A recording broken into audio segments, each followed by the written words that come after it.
Well, Zoe found out that I'm doing a compilation of animal videos, and she insisted on being in it because I don't make any decisions around here. But no, I wanted to start off 2026 with something kind of light. The world's kind of crazy right now, and I kind of realized that a lot of the compilations that I've been doing are on some really heavy subjects like horrible disasters and existential threats and true crime, stuff like that. So, hey, how about a fun one about animals? I don't know where she's looking. Now, what's interesting is I'll be able to see by how well this video performs, just what a bunch of sick freaks you people are. What are you looking at over there?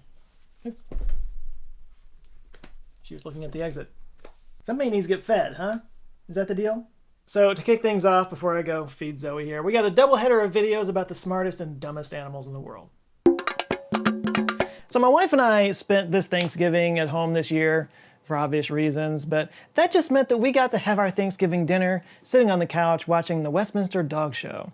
And those poodles, those poor poodles. I don't know how they got stuck with this look, but it always makes me think of Barf in Spaceball armor. But poodles are actually one of the smartest dog breeds. They just have the dumbest hairstyle. But yeah, some dog breeds are just generally smarter than other dog breeds. That's a known thing. They talked about that on the dog show as I was watching it. And it always cracks me up whenever people talk about dog breeds being a certain level of smart. If people who have a dog that is not considered as smart as these other dog breeds, they always get really offended by it. And that cracks me up, because they think their dog is special, their dog's super smart. Like, would you love your dog any less if it wasn't smart? Are you gonna be disappointed if it doesn't get into a good college? Like, hey, do you want to see the dumbest dog in the world? That dog. That dog right there. As many of you already know, this is Jake. Jake's been with us for a while. He's getting up there in the years, getting kind of old, getting kind of skinny. I love Jake with every molecule of my heart, and he might be the dumbest dog that's ever walked the planet. Aren't you? For example, at night, I usually sit on this chair and do some work, and I usually let the TV run. So I close this door so I don't wake up my wife, who is in bed upstairs. But the dog will come down the stairs, and then he'll whine at this door, asking me to let him go through that door.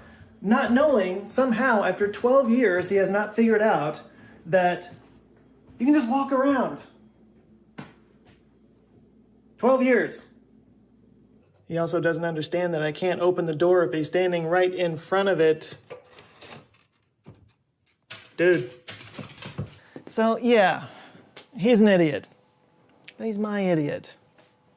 I love him. But other animals are not idiots. In fact, some of them are so disturbingly smart that it kind of makes us have to rethink what intelligence actually is. Extraterrestrial beings descend on Earth in Ted Chiang's 1998 novella Story of Your Life, which was later reimagined as the movie Arrival. They arrive in these giant pods and kind of float there, and scientists are brought in from all over the place to try to figure out how to communicate with them. And the process to figure out how to communicate with this alien species is extremely difficult, and I think realistic, because the aliens' language mimics their own brains, which do not work in a linear fashion. For them, time is cyclical, or you might call it a flat circle. All right. And for all we know, that's how millions of life forms right here on this planet see it too, but we don't know because we can't communicate with them. It's easy to see that Earth's creatures have their own communication system. Just open your window and listen to the birds on a sunny day, or try to sleep to whale sounds sometime. The only intelligence we really understand is human intelligence, and even that is far from complete. We often evaluate a species' intelligence through the prism of our own brain power, and that's not really the best way to go about it. In fact, we're starting to understand that animals have their own kind of intelligence that might be completely unrecognizable to us. So how do we define intelligence when it comes to animals? Well, there are three aspects that most researchers look at: self-awareness, self-control, and memory. One way to measure self-awareness is with what's called the mirror test. Mirror self-recognition is a type of self-awareness indicator that's been used on children, apes, dolphins, and elephants. Researchers place a mark like a red dot on the subject's face and then show it a mirror. If the subject touches the mark on the mirror, that indicates it doesn't recognize itself. If it touches the mark on its own face, that suggests that it has some idea of self-awareness. Human infants usually take between 12 and 18 months to figure out the self-awareness with a mirror test. Bottlenose dolphins do it in 7 months. Other methods scientists use to measure animal intelligence include problem-solving experiments, tool use, facial recognition and memory, and brain size. Determining an animal's smartness requires separating two very distinct things: intelligence and mechanization. Intelligence is how information is processed and the inference is made from that. Mechanization is instinctual or automatic responses to specific stimuli. I mean, for example, does an octopus change its color by choice, or is it just instinctual? Or does it even matter, as Philip Sofer asked in an article in The Atlantic? He said, quote, "Ascribing such importance to design, visualization, and inference is incredibly arbitrary. Within this context, intelligence is really an indicator of how similar an animal is to humans." Now, all of that is to say that animal intelligence sometimes is exhibited in ways that we don't even recognize as intelligence, according to our own understanding of it. So with that in mind, let's take a look at some of the smartest animals in the world based on our understanding of intelligence. First up is the octopus. I did a video a few months back, earlier this year, about cephalopods, which included octopuses. I'll put a link up here and down in the description. You should go check it out. It's an excellent video. It's one of the best written episodes I've ever done. Just clearly exemplary writing, hands down, some of the best stuff that has ever appeared on this channel that should win a Pulitzer Prize. Why is that in the script? Why did Jason write that into this? Did he write the cephalopod script? Hang on. He did! Jason wrote the oh, Jason, you pulled a sneaky. Anyway, in that episode, I asked why octopuses are considered so intelligent.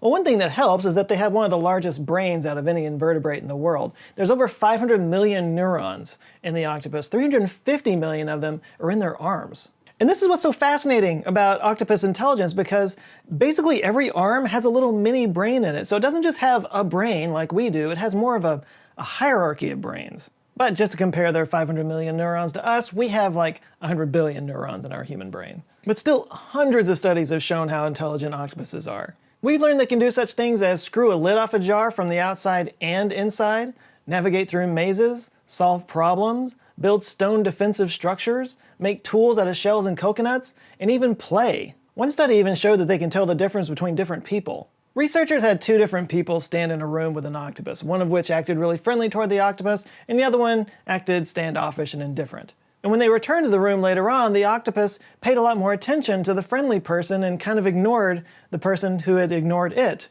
Because I guess octopuses hold grudges. And octopuses are clever too. One might say downright devious. There's an anecdote about how fish in a lab kept going missing. So the staff at this lab put up a camera to see what was going on. And what they found when they watched the footage later was an octopus in a different tank got out of that tank, went over to the other tank, opened the lid, got the fish, got out of the tank, closed the lid, and then got back into its own tank. It actually covered its own tracks. And they've also been shown that they have the ability to plan ahead of time for things. The coconut octopus actually carries coconut halves around with it wherever it goes before eventually getting inside of it and closing the two sides around itself for protection. Jennifer Mather's been studying octopuses since the 1980s, and she thinks that the fact that they carry these shells around with them instead of just using them when they find them is super important. She told Life Science, quote, "That's using the environment, but it's much more important. It's predicting what you're going to need for the future and taking the actions now, planning for what you're going to have to do later." And that, along with a million other things, makes octopuses super cool. Seriously, you should go check out that video that I did. Jason thinks it's the best thing I've ever made. Next up is elephants. Elephants are kind of famously known for having a great memory, and they have earned that reputation. But it's not just being able to memorize things, they also use tools, they actually clean their own food, and they can follow human commands. And they're also incredibly social and empathetic, not just to other animals, but to other species as well. Empathy is considered a really big signal of intelligence. And those who have worked with and interacted with elephants often talk about how smart they are. But exactly how smart are they? One study conducted by researchers at the University of Sussex and Brighton in the UK found that elephants were able to understand language differences. They can also know if it's a woman, a man, or a child talking. And the reason they know that is because there are only certain tribes in Africa that hunt elephants. The researchers played recordings of the Maasai who actually hunt the elephants and recordings of the Kamda who don't to see how differently those elephants would react to them. And sure enough, when they played recordings of the Maasai, the elephants reacted fearful and created some distance, moved away from it. When they played recordings from the Kamda, they didn't really react in any way. So they decided to dive a little bit further into it and played different recordings of Maasai men, women, and children talking to see if they would react differently to those. And sure enough, when they heard men's voices, they reacted more fearful. They didn't really react the same way with the women and the children, because the men are the ones that do the hunting. So the elephants are not just smart enough to understand that humans could be a threat to them, they actually understand the different languages that the humans are speaking and know which one of those to be afraid of. With their large bodies, they also have very large brains, and they use these large brains in these social situations to work together, to cooperate, and to solve problems. In one experiment, for example, 2 elephants worked together to drag ropes attached to either side of a table that held 2 food bowls because one elephant wasn't strong enough to pull it. There's even been instances of elephants mimicking human voices. Researchers discovered that an elephant named Koshik in the Everland Zoo in South Korea could actually speak 6 different Korean words and could do it well enough for people to understand it. Koshik would place his trunk inside of his mouth, modulating his vocal tract shape to create the sounds. 좋아. 좋아.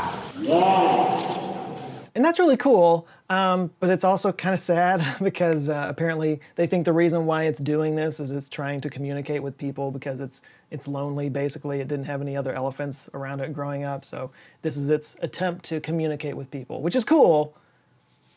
Also just a little bit sad. Sad, but that just kind of shows you how emotional and social these animals are, which is really kind of amazing when you think about it. Next up is the goat. Today when you call something the goat, it usually means greatest of all time. And maybe the goat is actually the greatest of all time. I mean, look, you might be a cat person, you might be a dog person, but if you're a dog person, you might actually be a goat person because some research has shown that goats are pretty similar to dogs when it comes to intelligence. A paper published in Biology Letters showed that goats actually will gaze at a human to help them solve a problem if they can't figure out the solution themselves, and then their responses to that person change depending on the person's behavior. For example, in this experiment, they trained goats how to open a box to get a treat that's inside. And then at the end of the test, the final part of the test was they made that box inaccessible. They moved it up where the goats couldn't get to it and then recorded their reactions. And their reaction was to look over at the people, some of which were facing the goats and some of them were looking away. And they found that the goats paid more attention to the people that were looking toward them, so they were clearly asking for help. Study author Christian Narwath said, "Goats gaze at humans the same way dogs do when asking for a treat that's out of their reach, for example. Our results provide strong evidence for a complex communication directed at humans in a species that was domesticated primarily for agricultural production and show similarities with animals bred to become pets or working animals such as dogs and horses." Goats can also figure out how to use tools to their advantage. In one study from Australia, they set up a contraption that made the goats have to perform multiple steps, including pulling on a lever and opening up another thing with their mouth in order to get to that treat. And 9 out of the 12 goats figured out how to do it after 4 tries. Even more impressive, 10 months later, they tried this again, and the majority of the goats figured out how to get to the treat. This shows that they have real long-term memory. And can I just say, if you ever get a chance to go to a goat farm, go. They're really cool, and baby goats are the cutest thing that's ever existed, I'm just saying. Next up is the dolphin. So octopuses aren't the only water-dwelling animal that's super intelligent. Dolphins are crazy smart. They're kind of like the human equivalent in the water, some people think anyway, but they're also incredibly social. And this is one of the reasons why they're so popular at, aquariums, but also in the wild, because they seem to have fun with each other. They play around, and they jump, and they swim, and they just have a good time. And one other sign of intelligence in dolphins is that they have a really complex language that we're only beginning to understand. They can use tools and learn behavioral commands from trainers. Female dolphins remain with their offspring for years, teaching them what they need to know to survive. And like I said before, they ace the mirror self-recognition test even earlier than humans do. Neuroscientist and animal expert Lori Marino said, quote, "These mammals recognize themselves in the mirror and have a sense of social identity. They not only know who they are, but they also have a sense of who, where, and what their groups are. They interact and comprehend with the health and feelings of other dolphins so fast it's as if they're online with each other." Yeah, one cool thing that might help with that dolphins do that has always fascinated me is that they get around with echolocation. But what that means is that they can actually direct a sound, an echolocation sound, to another dolphin that they can interpret visually. So they really can almost communicate telepathically in a way. Yes, it's done with sound waves, it's not telepathy, obviously, but they can just transmit through sound a visual image. Marino also said that dolphins can imitate human postures, which she calls cognitively demanding. And they have huge brains. In fact, their brain-to-body ratio is second only to you and me. And the rest of humanity. I'm not saying that just you and I have big brains, although I'm sure yours is, you got a nicely sized brain. Dolphin brains also have a specialized type of brain cell called spindle neurons, which are associated with such abilities as reasoning, communicating, recognizing, remembering, perceiving, adapting, problem solving, and understanding. Another cool thing about dolphin brains that I've always appreciated is that they sleep hemispherically. So basically the way dolphins sleep is they just turn off one half of their brain and the other one is still functioning so it can continue to swim and breathe and all that kind of stuff, which I really wish we could do because I would be a lot more productive that way. And they also have a super complex limbic system, far more complex than even our own. And again, that goes back to the whole social aspect of dolphins. According to Marino, a dolphin alone is not really a dolphin. Being a dolphin means being embedded in a complex social network, even more so than with humans. And clearly they're really good with the social thing because they seem to have a lot of fun together. Next up are crows. Have you ever seen a crow and been afraid of it? No? You should be. You should be. Crows, or corvids, are ridiculously smart and will probably take over the world someday. Consider this example. Crows that live in urban areas will pick up nuts and put them out in the street, waiting for a car to drive by and drive over them to crack them open for them, and then eat what's been inside the shell. Work smarter, not harder, people. They actually have location-specific dialects and gestures. They use tools. They'll actually even play tricks and games on each other. One study tested their intelligence by giving people and crows the same puzzle. It was a toy that floated on top of the water inside of a tall glass that was too narrow for a bird's beak or a child's hand to get into. Children that were younger than 8 years old couldn't figure out how to get the toy out. Crows, though, dropped pebbles into the glass, displacing the water so that the toy would rise to the top and they could grab it. Corvids understand water displacement, and they actually hold grudges and have ways of letting other crows know that they have a grudge against them. And you better not get on a crow's bad side because not only do they hold grudges, they gossip. In one 2011 study, some researchers wore masks while they went in and started grabbing and tagging crows, basically creating a stressful and negative situation for those crows. When the researchers went back to that area 2 weeks later, some of them wore these masks and some of them didn't, and the ones that wore the masks were caught at and scolded by 26% of the birds.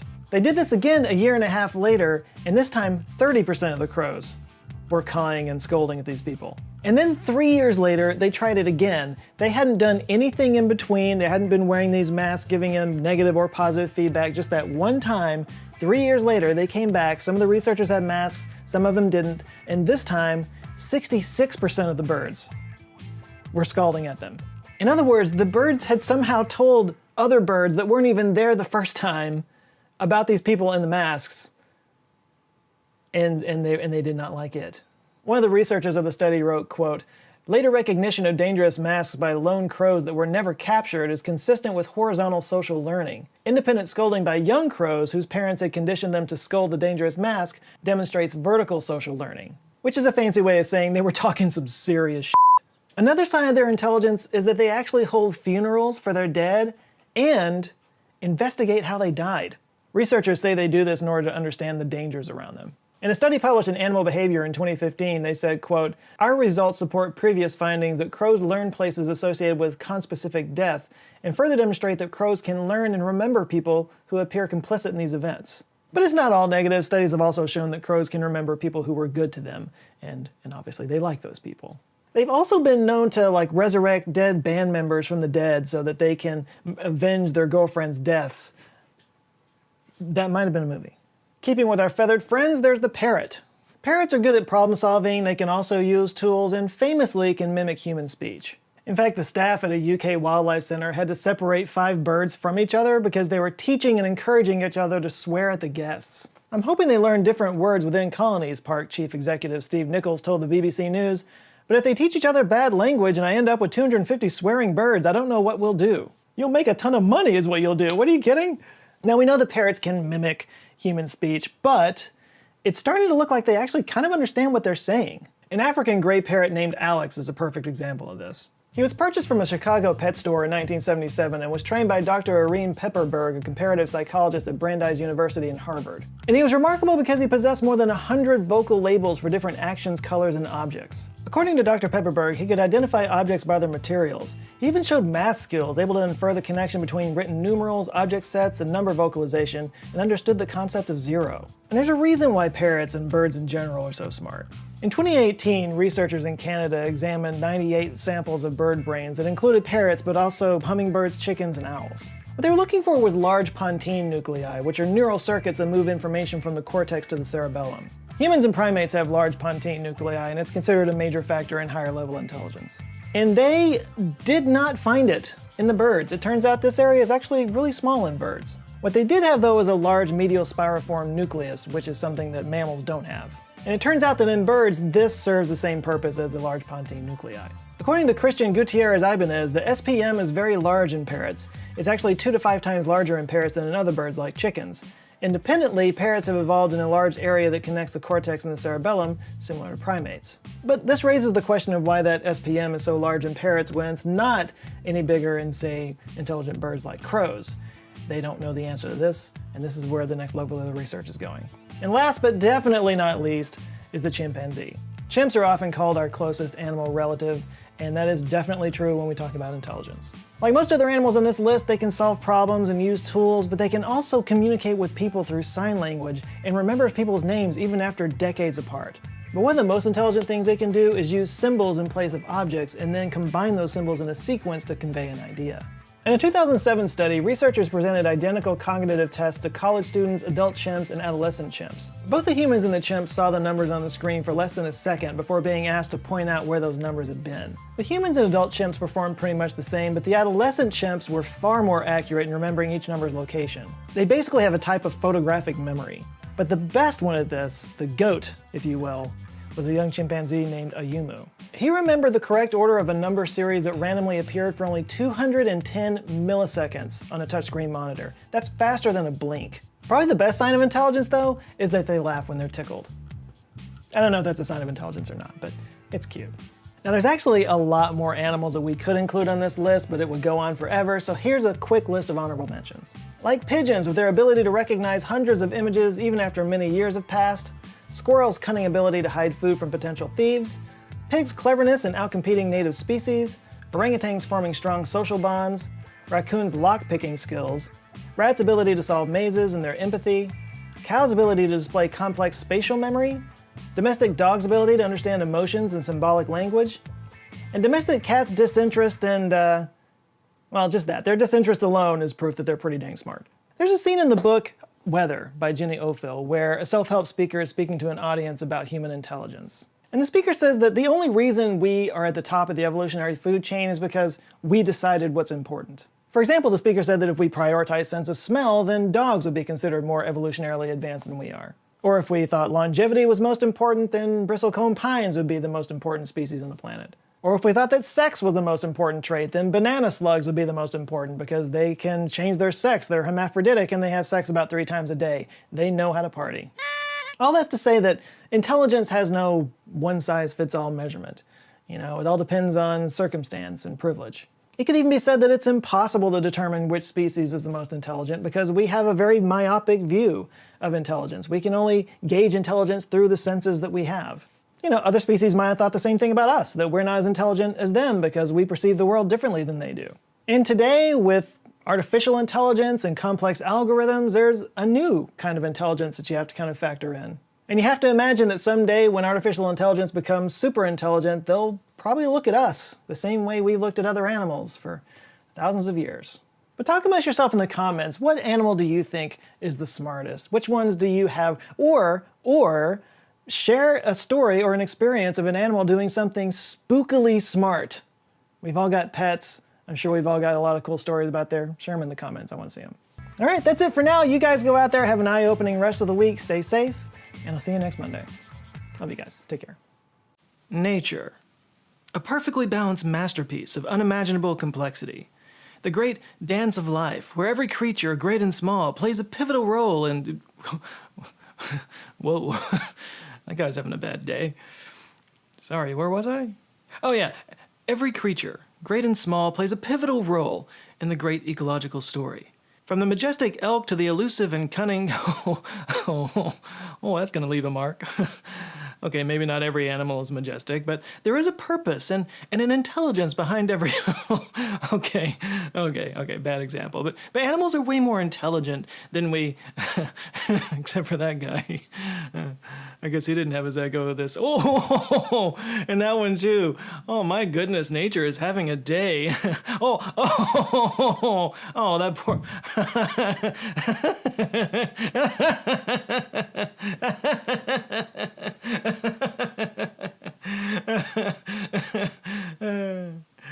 Animals are stupid. About a year ago or so, I did a video on the world's smartest animals, where I talked about how some animals like corvids and octopuses show a level of intelligence that's weirdly human. Like, for example, when a crow dies, its group will actually come together and sort of investigate what happened. Kind of like a corvid CSI or something. Looks like this case is for the birds. Yeah, and actually regarding octopuses, a recent plan that a guy had in the Canary Islands to build a farm for octopuses to raise them for food, it's come under severe backlash lately because, you know, they're kind of known as such intelligent creatures now. It sort of feels wrong. Because in our minds, as humans, we regard intelligence as a virtue, maybe the highest of all virtues. We rank an animal's importance by how smart they are, how much they're, you know, like us. It's a little narcissistic when you think about it. Because when it comes down to it, intelligence is just an evolutionary adaptation, just like all animal traits. You know, you wouldn't look down on one bird because it's a different color than another bird, but when it comes to intelligence, we do exactly that. So for some animals, the environments that they evolved in, the predators that hunted them, or the prey that they hunted, meant that nature selected for intelligence and they got smarter. But for some other animals, the opposite is true. Intelligence played little to no part in their survival. In fact, for some, a bigger, more energy-intensive brain would just take resources away from other parts of the body that really needed it. So let's flip the script in this video. Instead of showering the A students with all the glory, let's give some love to the underachievers. It feels safe to say. So first of all, we kind of need to establish what exactly we mean when we say an animal has intelligence, or that an animal is dumb for that matter. I mean, we're looking at this through human eyes after all. It's not necessarily brain size. I mean, a wasp has a brain about the size of the ball in a ballpoint pen, but it's still smart enough to chase me around the yard and cut off routes to my back door, leaving me stranded in the yard for hours.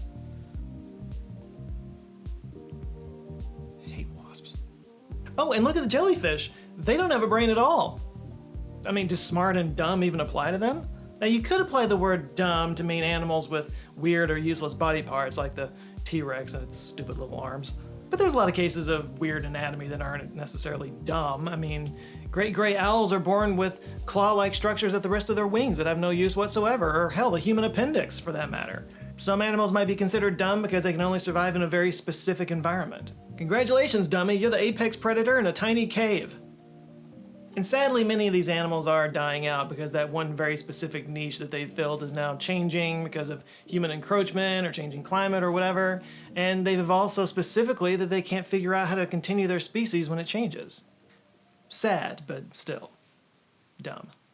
The point is, there's a lot of different metrics we can use to define what a dumb animal is. So the ones on this list, to be fair, are not really apples to apples comparisons. Regardless, these keep making list after list for being the dumbest of the dumb. So here we go. Let's start with kakapo's, which I'm pretty sure I'm saying wrong, ironic, in a video about dumb animals. These are nocturnal flightless parrots found in New Zealand, and they're adorable. They're actually like super really cute, but the thing is, they evolved in a place with no predators and plenty of food. So they didn't really develop any kind of defensive strategies. So if you were to walk up and say scare a kakapo, it would just kind of sit there, just freeze, stand completely still, or it might climb up a tree and jump out, which is a problem because it can't fly, so it just kind of falls to the ground. They rarely mate, and the males are known to go around and just basically hump anything that moves when it can't attract a female. They were abundant in New Zealand before the humans arrived, but the numbers decreased over time because the animals that the humans brought with them were able to catch the birds really easily because they just kind of stood there and froze. And by animals, I mean cats. I'm talking about cats. Conservation efforts began in 1894, which has helped keep them around, but there's really only about 294 kakapo alive today. Now, I should say that some places that I looked for information on this say they're actually fairly intelligent. They are parrots, and parrots in general are intelligent. Apparently, they all have very distinct personalities, which kind of is a sign of intelligence, but they kept coming up on all these lists of dumbest animals that we found, so we included it here. Next up is sloths. Kakapo's aren't the only animals that can hold themselves completely still. That's also kind of the sloth thing. Are they cute? Yes. Does Kristen Bell have an unhealthy fascination with them? Yes. Are they dumb? Very. Sloths are found in tropical rainforests where they spend about 8 to 10 hours a day sleeping in trees. And about once every 8 days, they make their way to the ground to defecate. And when it crawls back up the tree, they can often fall to the ground and die. And the whole thing about sloths moving slowly is no joke. They move with top speeds of 1.8 to 2.4 meters per minute. Just for reference, that's 4 times slower than a tortoise. You know how you're always winding up behind some 90-year-old going 20 miles an hour on the interstate? That's a sloth. They are so slow and lazy that one of the 7 deadly sins is named after them. That's a good movie for the kids. All sloths go to hell. They move so slowly, in fact, that algae and fungus collects in their fur. But this is actually a good thing. It's actually helpful to them because their main predator is the harpy eagle, which no sloth could ever outrun, so its algae kind of camouflages them and their stillness makes them kind of blend in with the trees. Which is kind of smart. They're so dumb they're smart. Speaking of lazy animals, let's talk about pandas.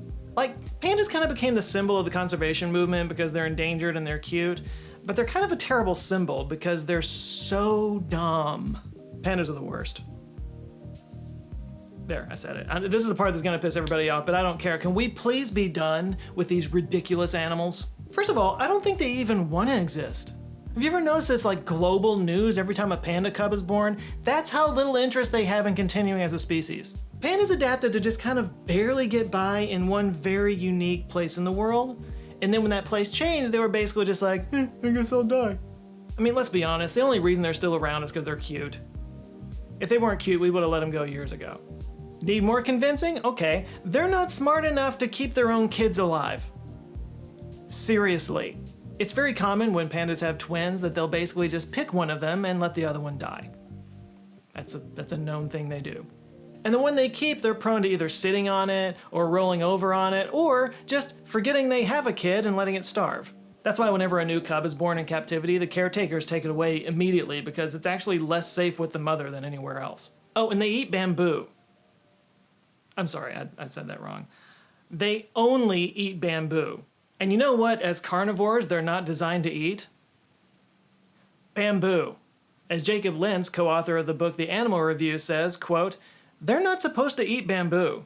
Their bodies are not adapted to digest cellulose, but they hang in there with the bamboo. But the result of that is that they have to eat a ton of bamboo. And they don't have a lot of energy to do things like, mate. That could be nature kind of hinting around the fact that they should collectively shuffle off this mortal coil. Thank you!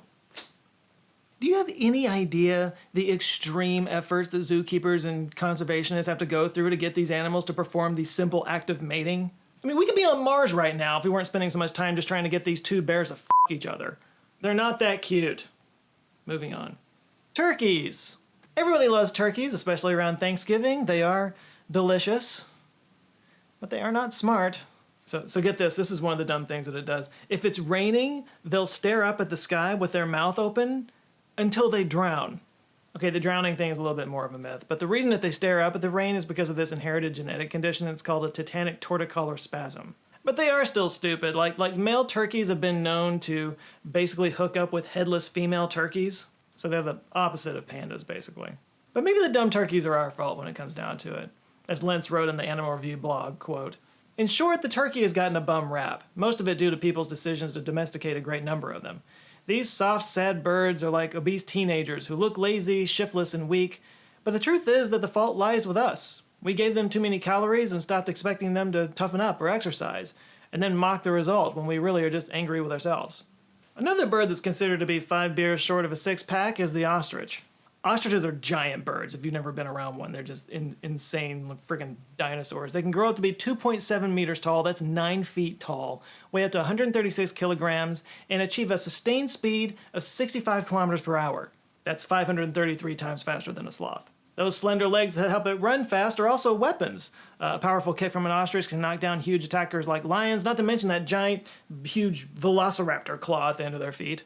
And yet, despite being one of the fastest animals in the world, despite having that, their main defensive move when they get attacked is to just lay down. So it's actually a misconception that ostriches bury their head in the sand, but they do put their heads on the ground and close their eyes, and it's thought that they do that because they think it makes them invisible. Yes, that invisible 9-foot-tall bird. If that theory is true, I guess they basically never develop object permanence, which is something that human babies do at about 8 months. I guess they think that if they can't see anything, then nobody can see them. I don't know, but it's pretty dumb. Makes me think of the guy in Mystery Men who could turn invisible, but only when nobody was looking at him. Maybe you should put some shorts on or something if you want to keep fighting evil today. Next, let's talk about lemmings. Another animal that has a dumb fighting tactic is the Norwegian lemming. Or maybe they're just overconfident. Lemmings are known to attack other animals that are much bigger than them, and their only weapon is their teeth, making for very close combat, which is not good when you're a tiny little rodent. Now, you may think that they're stupid because they commit mass suicide by jumping off of cliffs. That is actually a myth that was perpetuated by Disney. Yes, you heard that right. Disney is responsible for the death of hundreds of lemmings. In a 1958 documentary titled White Wilderness, the filmmakers captured dozens of lemmings and they used Disney magic to make it seem like many more. And then they chased them off a cliff. Now, it's true that lemmings sometimes fall off of cliffs and drown during their migration season, but not altogether. Like, what they did was a complete fabrication. But like many myths that were created by Disney back in the heyday, yeah, it stuck around, but it's not true. So that's a dumb myth. Busted! All right, so all of these animals are stupid in their own ways, especially compared to the superb human intellect. But one can only stand in awe at the king of dumb in the animal kingdom. It's the koala. Look, the koala is cute. That's nice, you know, but it literally has the lowest brain to body mass ratio of any mammal in the world. And this is actually a survival tactic because much like the pandas, their diet consists of one thing, one item with very low caloric value. In their case, it's eucalyptus leaves. The Australian mammologist Tim Flannery had this to say about their brain, quote, "Its hemispheres sit like a pair of shriveled walnut halves on top of their brainstem in contact neither with each other nor the bones of the skull." Here's another thing about their brains. There's not a wrinkle in sight. Okay, so most of the processing that's done in the brain is actually done on the surface, and that's why ours have all those wrinkles and folds in it. It kind of provides more surface area. That's why calling somebody a smooth brain is an insult. Koala brains are literally smooth. They're so dumb that they only recognize these eucalyptus leaves when they're on the trees. So if you pluck them off the tree and offer it to them, they won't eat it, even if they saw you pick it off the tree. And since eucalyptus is so low energy, it's all about energy conservation with these guys. To that end, they sleep 18 to 20 hours a day. That's most of the day. Actually, another thing about eucalyptus, it's not just low calorie, it's also toxic. So they have to spend a lot of extra amount of energy just digesting their food. They move slowly and they haven't adapted very well to cars or highways. And they seem to not know what rain is. Like a lot of animals will find some kind of shelter when it starts to rain, but not the koala. It just sits there in the rain. They also don't seem to care about fire, or maybe even know what it is. They've been known to be found sitting at the bottom of trees when bushfires approach, which is actually kind of sad when you think about those Australian wildfires a few years ago. Anyway, sympathy over. They're also kind of assholes. They fight constantly, especially over territory, and each koala kind of insists on having a whole tree to themselves. Although, because of their low energy levels, their fighting is basically just whining and grappling. And get this, almost half of Australia's koalas have chlamydia. It is a different strain from the kind of chlamydia that humans know, but a koala can transmit it to you if it urinates on you, which is a good reason not to walk under a tree with a koala in it. All right, now that I've picked on a bunch of cute, defenseless animals, let's go back to my premise at the beginning of this video, which was all these animals are perfectly adapted for where they evolved. Their dumbness isn't a bug, it's a feature. Besides, who are we to judge? I mean, look at what we're doing and the problems we've caused. I mean, it makes me think of that joke about the aliens discovering that, you know, we've developed nuclear weapons and one alien asks the other one if they should be scared, and the other alien says, no, they're pointing it at themselves.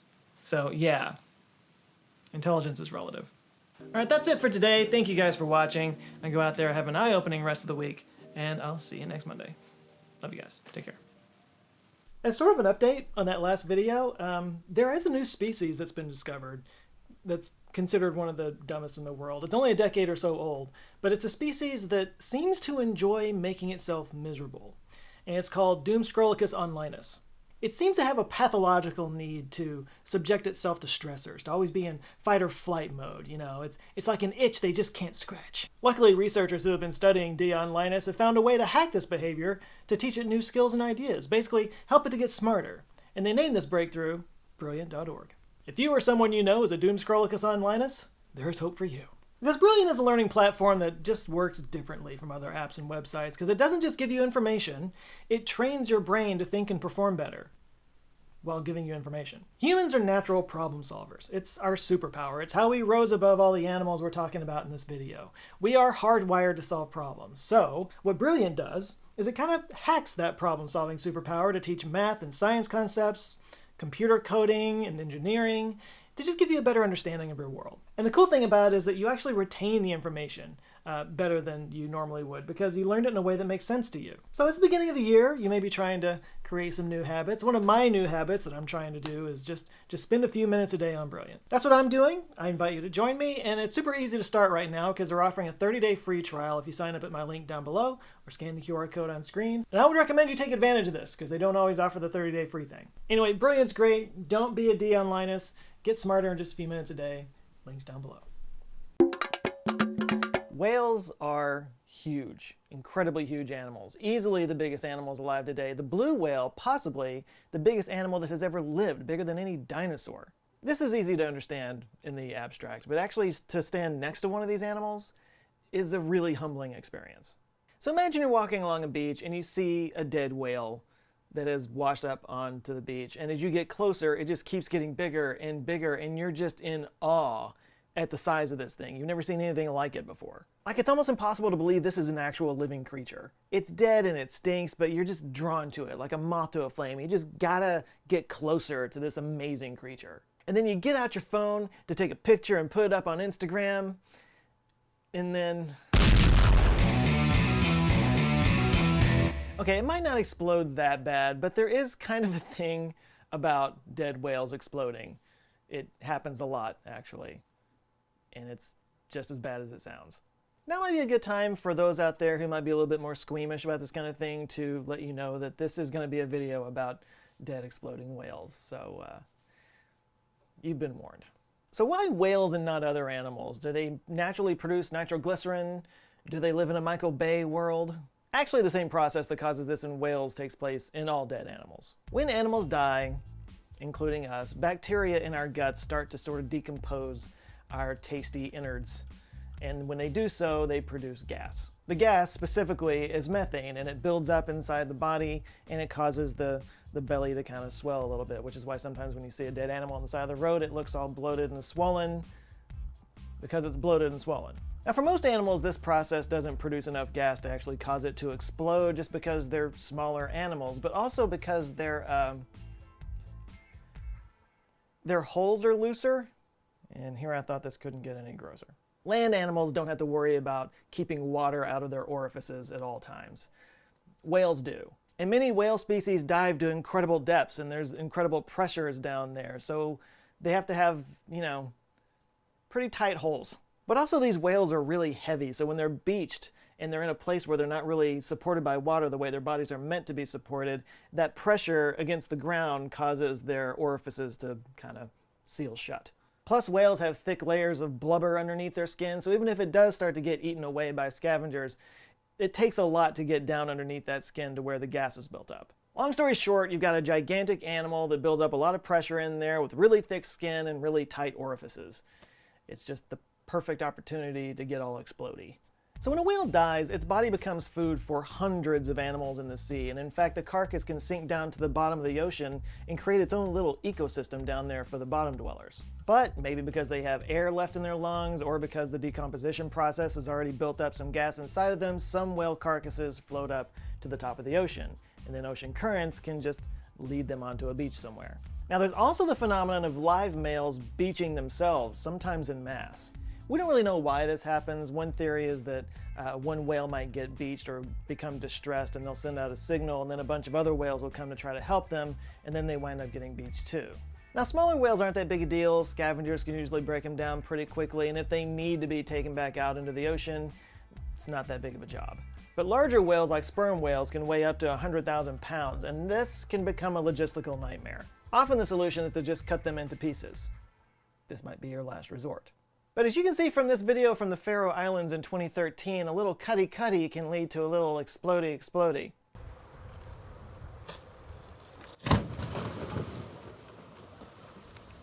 The thing that sticks out to me about this video every time I see it is the steam coming out of this whale. That's so gross and insane.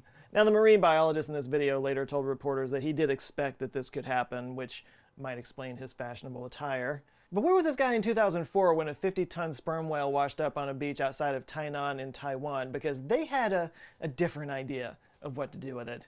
They decided they wanted to move it to the Shizhou Natural Preserve in order to study it and maybe even preserve the body for educational purposes. So they hauled it onto a trailer, which by the way took 3 cranes to lift this thing, and sent it on its way. The problem is, on its way to the preserve meant passing through the middle of town.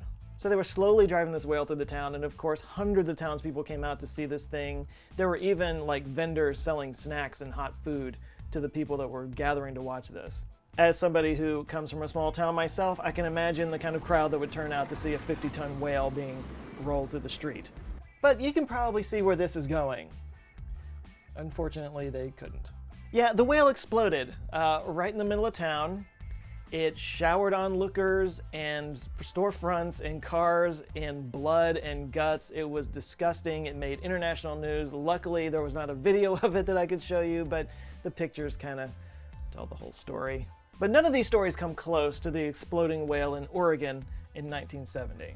This is actually one of the most watched videos in internet history, literally, but in case you've been living in the carcass of a dead whale at the bottom of the ocean, in 1970, a giant sperm whale washed up on the beach outside of Florence, Oregon.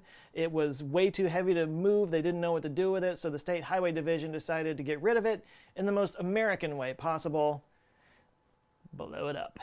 So this whale didn't explode on its own. But man, did it explode. The idea was that they were going to put so much dynamite underneath this whale that it would blow it up into tiny pieces that could then be picked away by scavengers and the birds that were already gathering around it. It's not the worst idea, but it just went so incredibly wrong.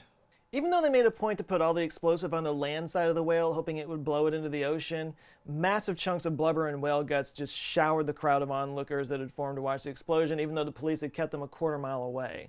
A coffee table-sized chunk of whale actually caved in a car. And the whole plan that the scavengers and seagulls would take care of the bits of the whale didn't work for 2 reasons. 1, the blast scared them all away, and 2, most of the whale was still there. It didn't even budge. So the road crews had to haul it away anyway. They had to do all the things they were trying to avoid by blowing it up. It was just such a Wile E. Coyote Dukes of Hazzard solution to this thing. It just immediately became an internet classic. So right, let's say you're walking along and you come across a giant dead whale. What do you do about that? Well, if you're like me and you live in Dallas, you freak out because what? But if you are on a beach and it makes sense for a whale to be there, the first thing you want to do is not get too close to it, or for the love of God, don't climb on it. Not only is there the potential that the whale might explode, according to Jack Lawson at the Canadian Fisheries Department, there's also the possibility that you might fall inside the whale and get stuck. According to an article in The Atlantic, he said, the skin is starting to lose its integrity, and if someone were to walk along, say, its chin, that is all full of that gas, they could fall into the whale. The insides will be liquefied, and retrieving them would be very difficult. He went on to say, I've fallen into the side of a whale up to my chest. It's not very nice. Yeah, understatement of the year, dude. Now, if you're in the United States, the next thing that you want to do is call the National Oceanic and Atmospheric Administration, because according to law, stranded mammals on a beach is kind of their responsibility. NOAA has offices all along the coast. They'll probably send a marine biologist out there to take some samples and to study the whale, because a dead whale carcass is kind of a gold mine to those guys. They study whales all the time, but most of the time the whales are out in the ocean and they're just kind of hard to get to. Now after that, if the whale is stranded on a remote beach far from any towns or homes or anything like that, they'll probably just leave it there for scavengers to pick it apart. Just like whale carcasses can feed thousands of animals in the sea, same is true on the land. It might take months, but eventually nature's gonna do what nature do. But if that whale is near where people live and it's literally coating every square inch of everything with oily whale stench, well, there's a few things you can try. One option is to bury the whale, which presents its own set of challenges because you literally have to dig like 2 stories down into the beach to make sure that it stays there. Another option is to drag it back out to sea, which might not be an option for larger whales or for whales that have already decomposed too much. Besides, the ocean currents can always wash it right back up onto the beach. And last but horrifyingly not least, the option is to butcher the whale into smaller pieces and haul it away to the landfill piece by rotting, dry heaving piece. So next time you're walking along a beach and see one of nature's most majestic creatures laying there before you, the best option really is to just keep walking, unless you want that majesty all over your face. I know some of you are thinking dirty thoughts with that last one. Stop. All right, that's it for now. Thanks again for watching. You guys go out now, have an eye-opening rest of the week, and I'll see you on Monday. Love you guys. Take care. Hey there, kiddos. Gather around and let me tell you the story of Old Rip. Old Rip was a horny toad, or as my lawyers have informed me to call it, a horned frog. Horned frogs are these flat little lizards you find around here. In all these parts, they got spikes all over them and horns on their heads. They're ornery as all get out, but they're cute. Kids love to catch them and try to keep them as pets. Hell, Texans love them so much, we named them the state lizard. Well, in 1897 in Eastland, Texas, they was building them a new courthouse, and they thought it might be a good idea to put a time capsule in the wall so that people from the future could learn something about it. So a feller named Ernest Wood gathered us some documents and a newspaper and a Bible, and last but not least, a live horned frog. And he sealed that up in a time capsule, and they put that... Wait, hold on a second, wait. A live horned frog? They put a live animal in a time capsule. What the frog? So yeah, they sealed the live horny toad in a time capsule and they bricked it into the keystone of this courthouse. And I don't know how long they were supposed to leave it there, what time they were supposed to open it up, but about 30 years later, they were doing some construction on the courthouse. They were putting an addition on there, and yeah, they had to take the time capsule out. So they opened the box, and what they found inside was, some documents and a newspaper and a Bible, and of course, a dead horned frog. Or so they thought. Yeah, in a matter of seconds, after opening the box, the horned frog's legs started to kick, and it just woke up and went about trying to find some ants to eat. This horned frog was named Old Rip after Rip Van Winkle, and it immediately became famous. It was adopted as a town hero. It actually went through a legal custody dispute for a while. It actually got to meet President Coolidge. And then after all the hubbub, Old Rip lived for another year before he passed away. And yeah, they put him on display at the Eastland Courthouse. You can go there right now and see it yourself. So growing up here in Texas, I knew all about Old Rip. I actually have some family that live out near Eastland. It's definitely a big part of local Texas lore and everything, but I was always fascinated with it growing up. The idea that, a frog could just sleep for 30 years. As I got older, I became more skeptical. Obviously, I've become more skeptical about most things, but as it turns out, Old Rip is not alone. There's actually a lot of stories out there about frogs and lizards that have been found in rocks. It's happened so much that the phenomenon actually has a name: entombed animals. So have you ever been up late at night and some random memory from your childhood popped into your brain, and then you got on the internet and started searching around and you just fall down a rabbit hole of crazy? That's how this video got started. No, I was procrastinating getting some work done one day, and yeah, the memory of Old Rip popped in my head, and I was like, what was that all about? So I get on the internet and I start looking around, and I just find story after story after story after story that are just like this. And here we are. And yeah, I know you're skeptical about this. I know it already, but let me just go down the list here. In 1719, the French Academy of Sciences had a report of a thick tree that when felled contained a, quote, a live toad, middle-sized but lean and filling up the entire vacant space. In 1733, in Wanlingabo, Sweden, 2 quarry workers reported that they split a block of sandstone, and inside the boulder, they found a frog covered with a yellow membrane. The rock was from the Silurian Hamra Formation and believed to be 410 million years old. In 1770, a live toad was found in the wall of a castle that was being demolished. In 1818, a mineralogist named E.D. Clark claimed that he found 3 salamanders in an old rock. In 1821, a stonemason named David Vercher claimed to find a lizard in a solid block of limestone, and that it took some time to revive, but it eventually did come back to life. In 1825, a professor named William Buckland decided to actually test this phenomenon, so he sealed up 24 toads in a block of limestone and 24 in sandstone and buried them for a year.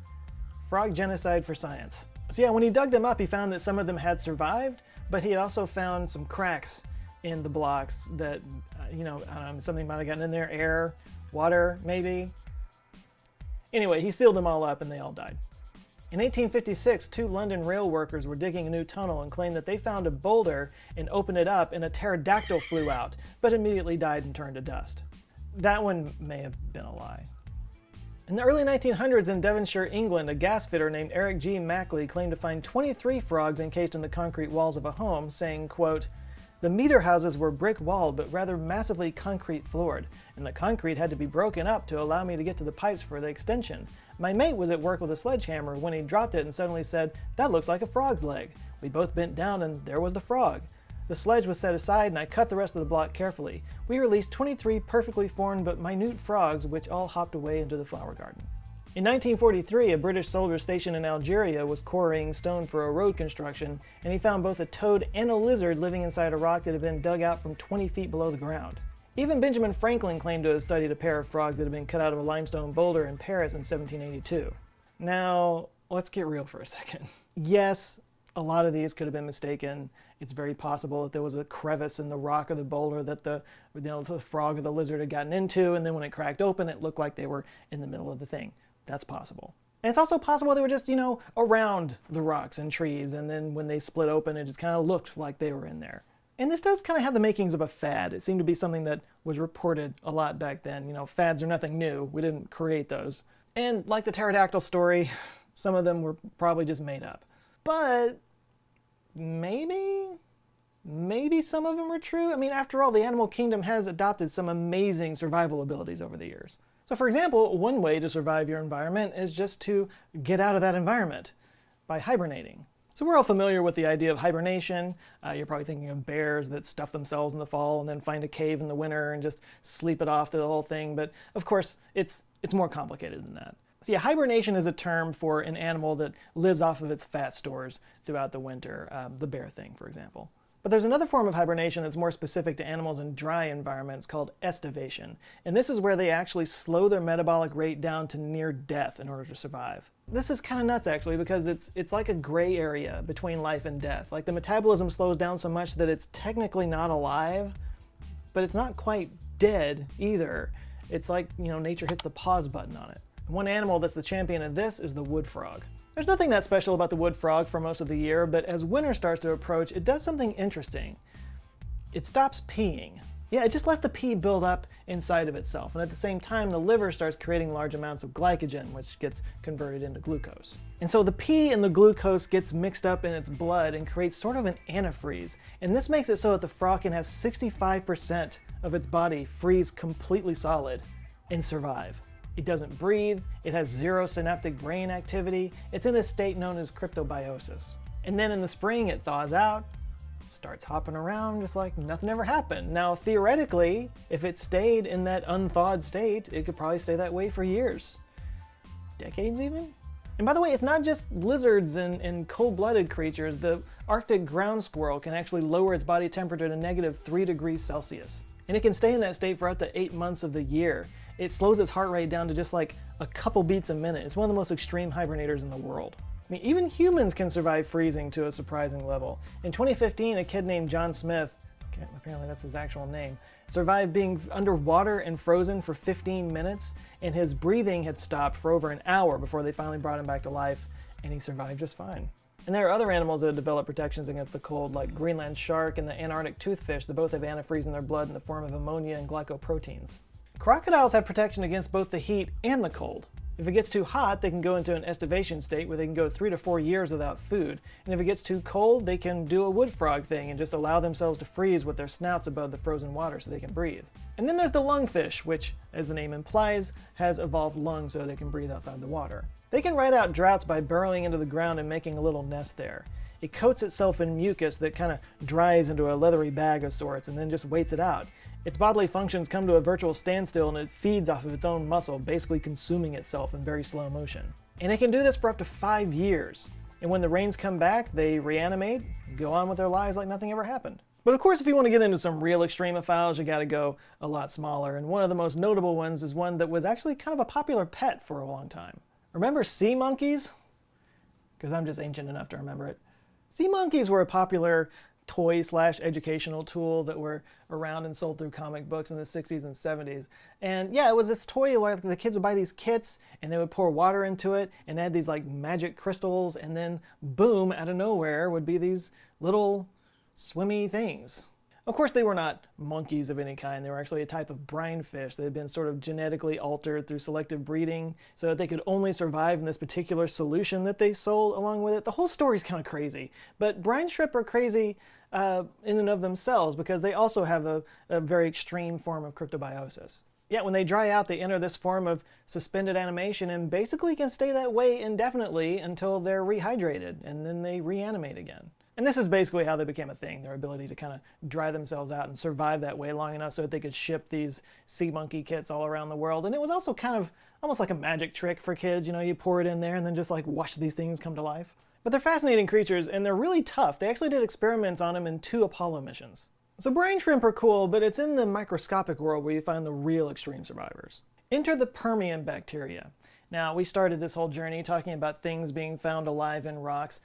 This one takes the cake. The Permian bacteria were found in a cavern near Carlsbad, New Mexico, and they were found deposited on some salt crystals that were embedded in a rock. And now the reason why they're called the Permian bacteria is because that particular rock dated back to the Permian era. And if you don't have a geological calendar in front of you, the Permian era was 250 million years ago. And they came back to life. Now, it does need to be said that this is hotly disputed, just like some of those toad stories. Some people say it might be possible that there was a tiny fissure in the rock that allowed that bacteria to get in there, so it's actually from a more modern origin, all that stuff. But there was a study in 2006 that analyzed the DNA and the fatty acids in this bacteria and determined that it is different enough from modern bacteria that it seems to be legit. Other studies have suggested that it's not different enough from modern bacteria to actually be that old, so the debate continues. Science gonna science. But last but not least, you can't talk about amazing animal survivors without talking about the Superman of the microbiological world, tardigrades. Yeah, some of you knew this was coming, I know. Yeah, there's a ton of videos that have been done on tardigrades. I'll link to some of them down in the description if you want to check them out, but let's just go down some of the crazier facts about tardigrades, shall we? They can live up to 10 years without food. They can remove all water from their bodies and survive. Their metabolism can drop to 0.01% of normal. They can survive the vacuum of space and the radiation of space. They can survive radiation in general by swapping out their water with sugar to prevent ionization. They can survive temperatures as high as 7 degrees Celsius, that's 158 degrees Fahrenheit. And when they enter cryptobiosis, they enter a state called a ton. And this makes them virtually indestructible. Pretty much if whatever is keeping them alive begins to cease, they have a way around it.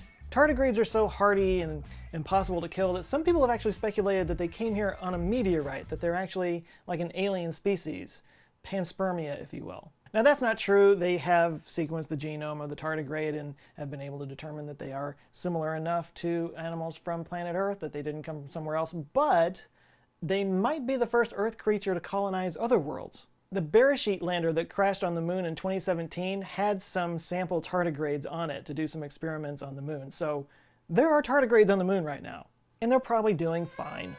We do know that they can survive the vacuum and radiation of space because ESA did an experiment back in 2007 with some tardigrades where they were totally exposed to space and cosmic rays and everything, and yeah, it did nothing. If you've heard of the Breakthrough Starshot program, the idea of actually putting little tiny light sails that can ride a beam of laser light to a nearby star, there are plans and talks of actually putting tardigrades on one, just because, I guess.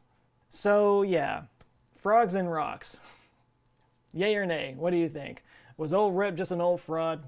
Now, I didn't mention this before, but when they actually found old Rip in the time capsule, it wasn't just some guy that got it out and went around telling everybody that he found this frog. It was actually part of a little event. They made a little event out of opening up this time capsule. So when they pulled this frog out, it came to life in front of many people. So on one hand, that kind of makes you think maybe it was real, but then you might also say, who knows, they could have switched it out beforehand and it was all just a big publicity stunt. And if that's the case, well, it worked. But still, it's a fun piece of Texas lore and, you know, a good jumping off point to looking at the way nature has come up with survival abilities over the last billion years or so. And who knows, maybe there's something we can learn from these species that we can use in some medical advances, ways to boost our own survival, possibly. All right, that's it for now. You guys go out there, have an eye-opening week, stay safe, and I'll see you next Monday. Love you guys. Take care.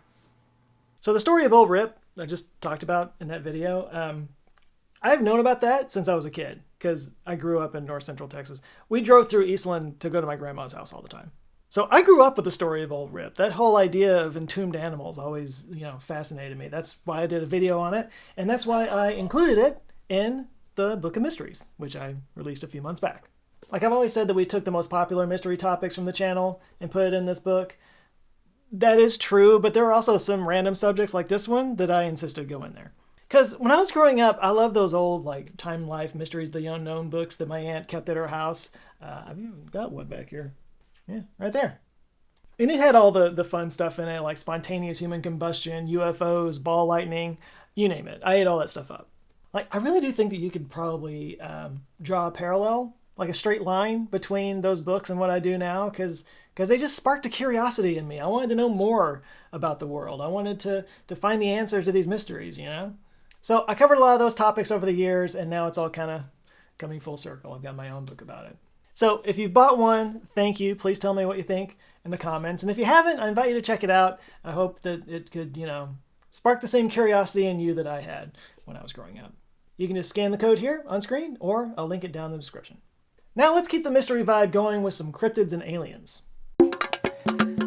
So in Monday's video, I kind of started off with a weird rant about air pressure and sci-fi movies and how they never really account for air pressure because they just land on planets and the air pressure is always just fine. And it was weird and random, and I just wanted to take a moment before I started this video to totally double down on that. Because something else that I always see in sci-fi movies that drives me nuts is that alien species always look just like us. Okay, maybe not just like us, but built in the same way, bilateral symmetry, 2 arms, 2 legs, a face with a bunch of holes in it. I mean, think about how many different combinations you could make just out of those parameters. I mean, who says that the arms have to be at the top of the body? Who says that the mouth has to be below the eyes? I mean, just look at the variety of life that sprung up on this one planet, all the different form factors that came up with the specific conditions that we have here, and then you think you're going to travel the galaxy and see planets with different gravities, different temperatures, different radiation levels, different atmospheric compositions, and the only thing that's going to be different about them is they're going to have pointy ears or wrinkled foreheads? And you really think if they visit here that the only thing that's going to be different about them is that they're going to be bald and short and still never figured out clothes? If or when we ever discover intelligent alien life, it's going to look and sound so different from us, we're not even going to know what we're looking at. That's why the movie Arrival is so great. Like, that's what it would be like. Just to understand them would be a Herculean effort. And look, I get why sci-fi movies and TV shows do it like that. You want to be able to empathize with the aliens and identify with them. You want them to be able to express themselves in ways that we can understand, and the best way to do that is to have them look at least a little bit like us. And shows like Star Trek are just thinly veiled examinations of our own society anyway. And not to mention, just budget-wise, it's a lot cheaper to just put some prosthetic makeup on an actor instead of rigging up some monstrous thing. I get it. But that's just one of the many reasons that I love the movie Galaxy Quest, because they were able to have it both ways. They have these Thermians that they look just like us, but then it's actually revealed that they're actually weird, tentacled, slimy creatures, but they disguise themselves to look like us so that they wouldn't scare us. Smart. But then how do they not understand the concept of lying when they literally are lying about what they look like? The point is, nothing screams alien and not of this earth more than tentacles, and yet there's an entire class of animals right here on this planet that have exactly that morphology. Very intelligent animals, no less, that seem to have evolved completely differently from all the other animals on the planet. So much so that some people believe they could actually be aliens from Earth.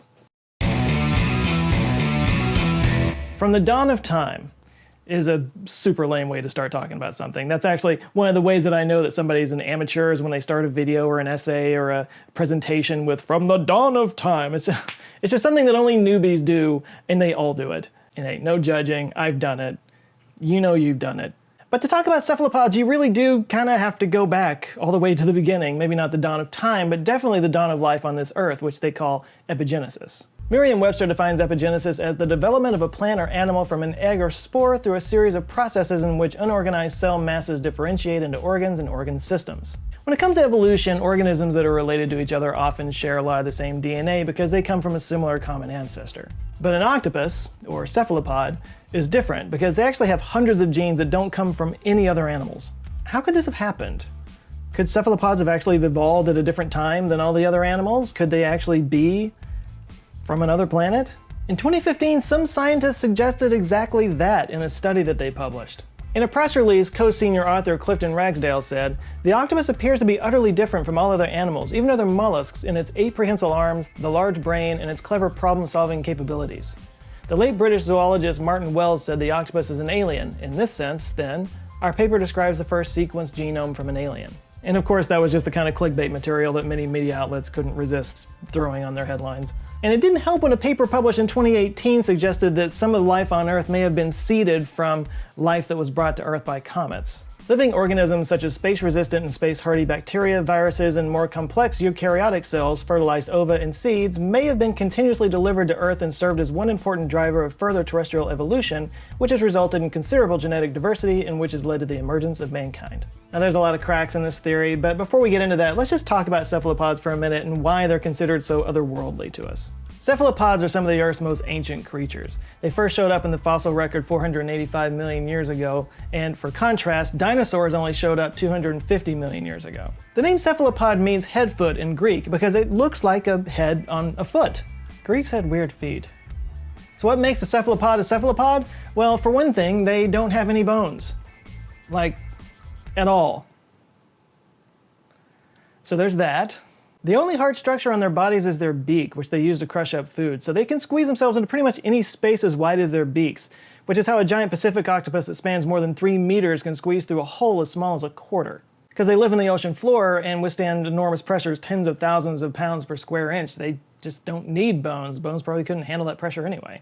And if you ask people how many tentacles an octopus has, about 100% of them would say 8. I mean, it's right there in the name, octopus. But that would be wrong, because technically, octopuses don't have any tentacles. They have arms. Gotcha! Great, I'm one of those YouTubers now. What's the difference? Well, arms have suction cups the whole length of the limb. Tentacles only have suction cups at the end of the limb to grab prey.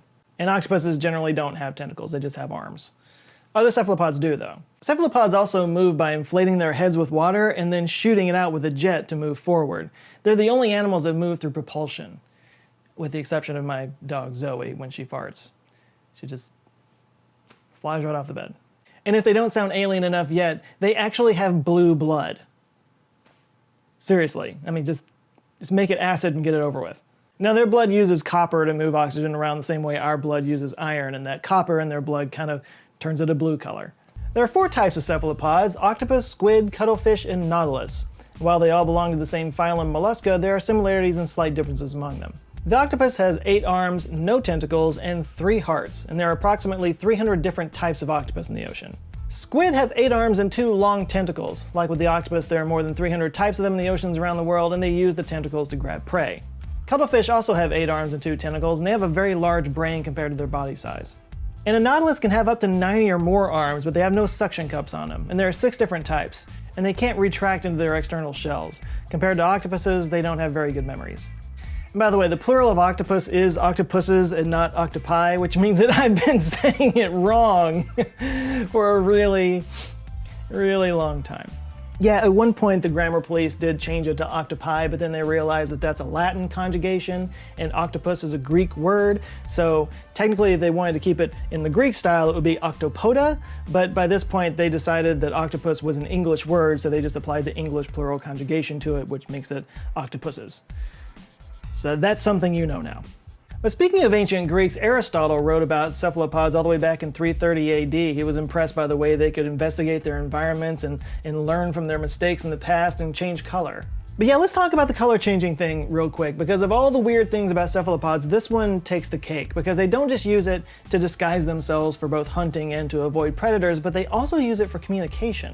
For example, the male Caribbean reef squid will change colors to attract mates. They'll turn red to attract females, and they'll turn white to repel other males. And sometimes they can split themselves right down the middle so that the side facing the female will be red and the side facing a male will be white. The Humboldt squid has been seen to change its color when around other squid to communicate to them.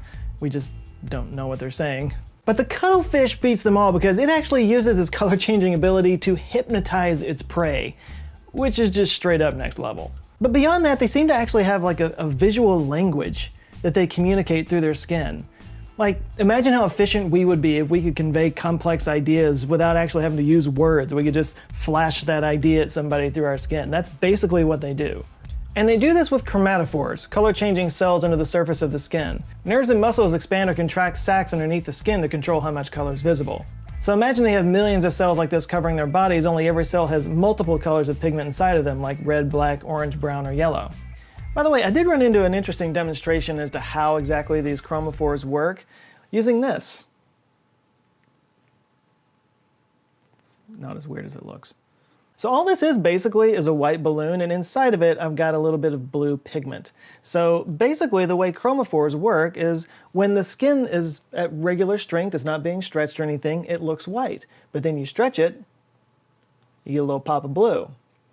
It's because the surface is now thinner and you can see through it and see the pigment underneath. So this is basically the way chromophores work, is they flash it like this, except the difference is there's millions of them all over their bodies, and each one of these can create multiple different colors. So yeah, you can imagine this works kind of the same way the pixels work in a TV, where you have the red, blue, and green pixels and they light up according to where it needs to create the whole, image on the screen, except in an octopus, every single pixel can display multiple colors. And some cephalopods have added cells called iridophores and leucophores. Iridophores are reflecting plates of cells that create iridescent blues, silvers, greens, and golds.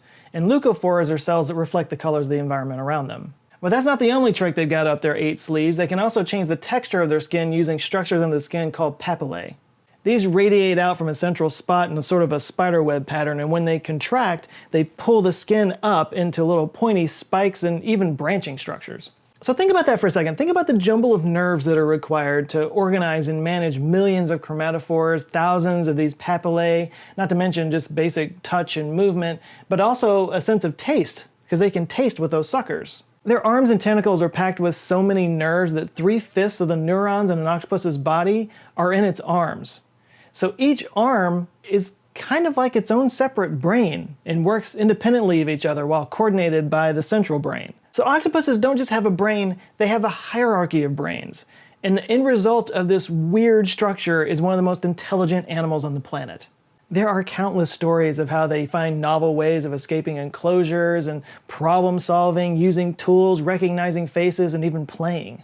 Some have suggested that they should be considered conscious just like us, only they have a kind of intelligence that we can't even conceptualize. Which kind of brings me back to the central question of this video. Cephalopods clearly had an intelligence evolution that was way different from any other animal on the planet, but the question is, how different? Could they actually be aliens from another planet? That 2018 study I mentioned before didn't actually suggest that cephalopods or any species on this planet are actually alien. It kind of suggested that viruses could have been carried on comets and landed here on Earth, and those viruses may have accelerated the mutation of genetic material and actually created the Cambrian explosion. The Cambrian explosion refers to the Cambrian era, which began about 541 million years ago. Basically, all life before this point was very simple, just colonies of cells, but in a period of about 25 million years, it evolved into complex organisms that were the precursors to everything around us today. So that viruses on comets theory, which I have to say has been mostly panned by the scientific community, wouldn't account for cephalopods specifically. And even if it did, it wouldn't make them alien necessarily. But what if they were aliens from Earth? I talked at the beginning of this video about epigenesis, the idea that life was created by the random collision of organic molecules over time, life that eventually evolved into more complex organisms, including Luca. Luca being the last universal common ancestor, the organism that all the plants and animals on this planet can trace their lineage back to. This is how we understand that life began on this planet. But the planet is big, and it's been around for a really long time, so could life have started twice? Could cephalopods, or any other animal for that matter, be the product of a second epigenesis? There are many scientists that think this is not totally implausible, that life might have started not just once or twice, but several times throughout Earth's history. Now, this does require a more broad definition of life to include molecular machines that replicate themselves like DNA, or more specifically, RNA. According to Cambridge professor Philip Hollinger, biology has a memory, chemistry does not. To me, the origin of life is really the origin of information. And in May of 2016, a team of biomolecular chemists in Germany were able to recreate the building blocks of RNA using very basic lab stuff and the conditions in the early Earth. And they did it pretty easily. And other experiments from the University of Colorado in Boulder were able to replicate a strand of DNA by combining it in a slurry of RNA bases that formed a replica using the first one as a template. Now, we're still a long way from a living cell dividing and going on to form everything, but in the primordial soup of Earth over billions of years, the idea that this could happen more than once isn't too crazy. But the likelihood that one of those led to cephalopods is actually impossible, because we've looked at the DNA. And while yes, octopuses have hundreds of genes that you don't find in any other species on the planet, they have thousands of genes that they do share with other mollusks and flies and even us, meaning that we all did somehow come from a common ancestor. Turns out evolution has a much better imagination than we do. Well, there is one more weird cephalopod fact that might help to explain their weird evolution, and that's the fact that they can edit their RNA. RNA plays an important role in coding proteins for gene expression, so by editing the RNA, you can edit the way a gene is expressed. Now, all animals have the ability to edit their RNA, but for most animals it's very limited. Humans, for example, have 20,000 genes, but only a few dozen RNA editing sites. Squids have about 20,000 genes, but they have 11,000 RNA editing sites. They can actually edit half of their genes. They're still trying to figure out exactly what purpose this serves, but some researchers think that octopuses can edit their RNA to sort of adapt to different temperatures. There's probably many other reasons as well. This is active manipulation of their genetic code. Now, how this affects their evolution over time, we don't really know, but it might be one of the reasons why they came out so weird and intelligent and alien. With that, I'm going to say goodbye. You guys go out there, have an eye-opening week, or stay indoors and have an eye-opening week. Be safe, and I'll see you next Monday. Love you guys. Take care. Somehow, I have never done this on this channel before, but I'm going to do it now. I'm going to pitch you a screenplay idea. Many of you may know I have a background in film, screenwriting specifically, but I've got this idea for a movie. It's been floating around for a while. Thought I would share it with you. I think it's kind of great. All right, here it goes. Okay, it's about a teenage boy who discovers that Bigfoot is real, and he's one of them. He transforms into a Sasquatch under a full moon, just like a werewolf, right? And the title, Werefoot. I know this is basically a punchline so far, but seriously, hear me out, it gets better. Okay, so the kid grows up in, let's say, the Pacific Northwest. That's kind of a squatchy area.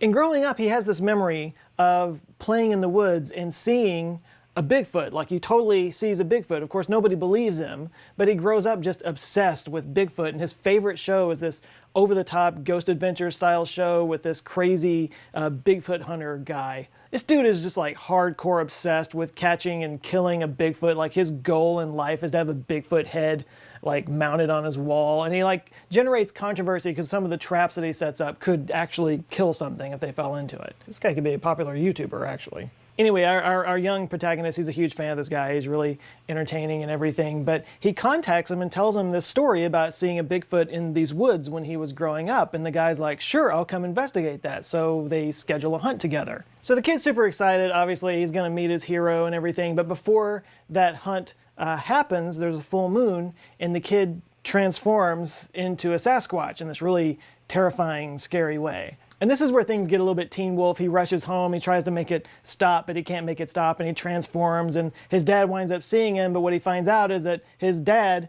is a Sasquatch too. It's like this family thing. And that's why he saw Bigfoot when he was a kid. It was his dad the whole time. And this is also why nobody's ever found any Bigfoot remains, because they just turned back into normal people. So now he's got to learn how to control it, what he can do in that state, what he can't. Of course, he would have, you know, super strength, probably some heightened senses and whatnot. By the way, this is the part of the movie that they call the promise of the premise. The premise is that this kid can now transform into this sort of super being, and he has these abilities that he doesn't normally have. And there's some upsides, and he has a lot of fun with it on one side, but there's downsides too, for like the fact that he can't really go out during a full moon. So he has to kind of get used to this for about a month. He kind of gets to where he likes it. He sort of accepts that this is who he is and everything. But then this Bigfoot hunter shows up for the hunt. And of course, it just happens to be under a full moon. And he tries to get out of this thing, but now he can't. And now this crazy Bigfoot hunter guy is there with cameras and crews and guns and knives. And now he's like about to transform into a Sasquatch, and he's trying to keep it from happening, but he can't.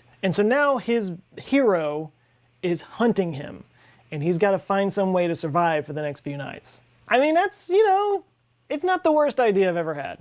I actually just looked up the word werefoot to see if it's ever been used, and there's a band here in East Texas. I'm gonna have to go see them. Anyway, today's video is about cryptids. Cryptozoology is the study of unknown animals, also known as cryptids. Things like unicorns, werewolves, Bigfoot, or werefoot. Cryptozoology is generally dismissed in most scientific circles, although the search for cryptids can turn up some interesting stuff that we didn't know before. For example, a film crew that was investigating the Yeti in 2013 found some bone and fur samples that they got analyzed by a geneticist to see if maybe it came from a Yeti. And it did not come from a Yeti. It was actually from a Himalayan black bear, but when they did some mitochondrial DNA testing on it, they actually found out some stuff about the black bear population in that area that they didn't know before.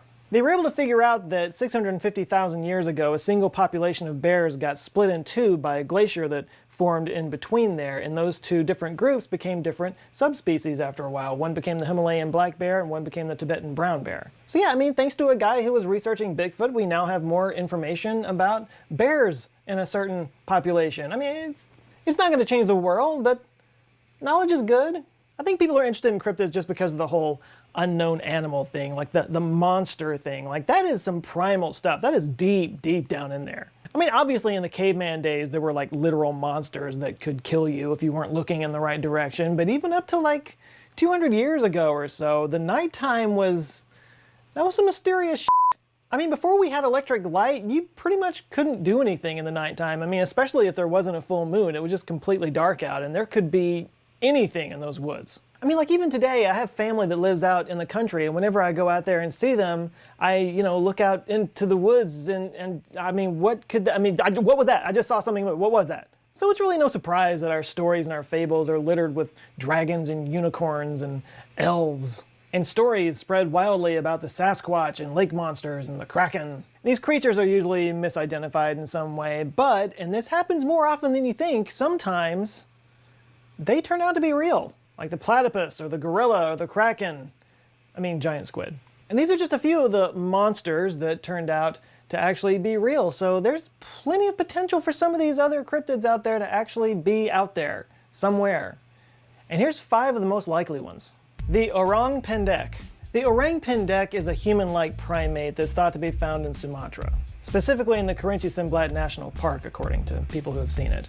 Orang pendek in the Indonesian language stands for short person, and it's thought to be around 2.5 to 5 feet tall. It's covered in golden brown or gray hair, and it walks upright on 2 legs just like a person, and the kicker is apparently it has a very human-like face. There's a possibility that this is simply an orangutan, but most orangutans use their arms when they walk, and also none of them have been spotted in this particular national park where the orang pendek is thought to be. But still, very recently, a new orangutan species was discovered on Sumatra. It's called the tapanuli, and it was discovered near Lake Toba, so it's not impossible to think that there's another rarer species of orangutan out there that walks upright, looks a little bit like us. It's possible. The nunda. A gray cat the size of a donkey is rumored to be found in Tanzania in East Africa.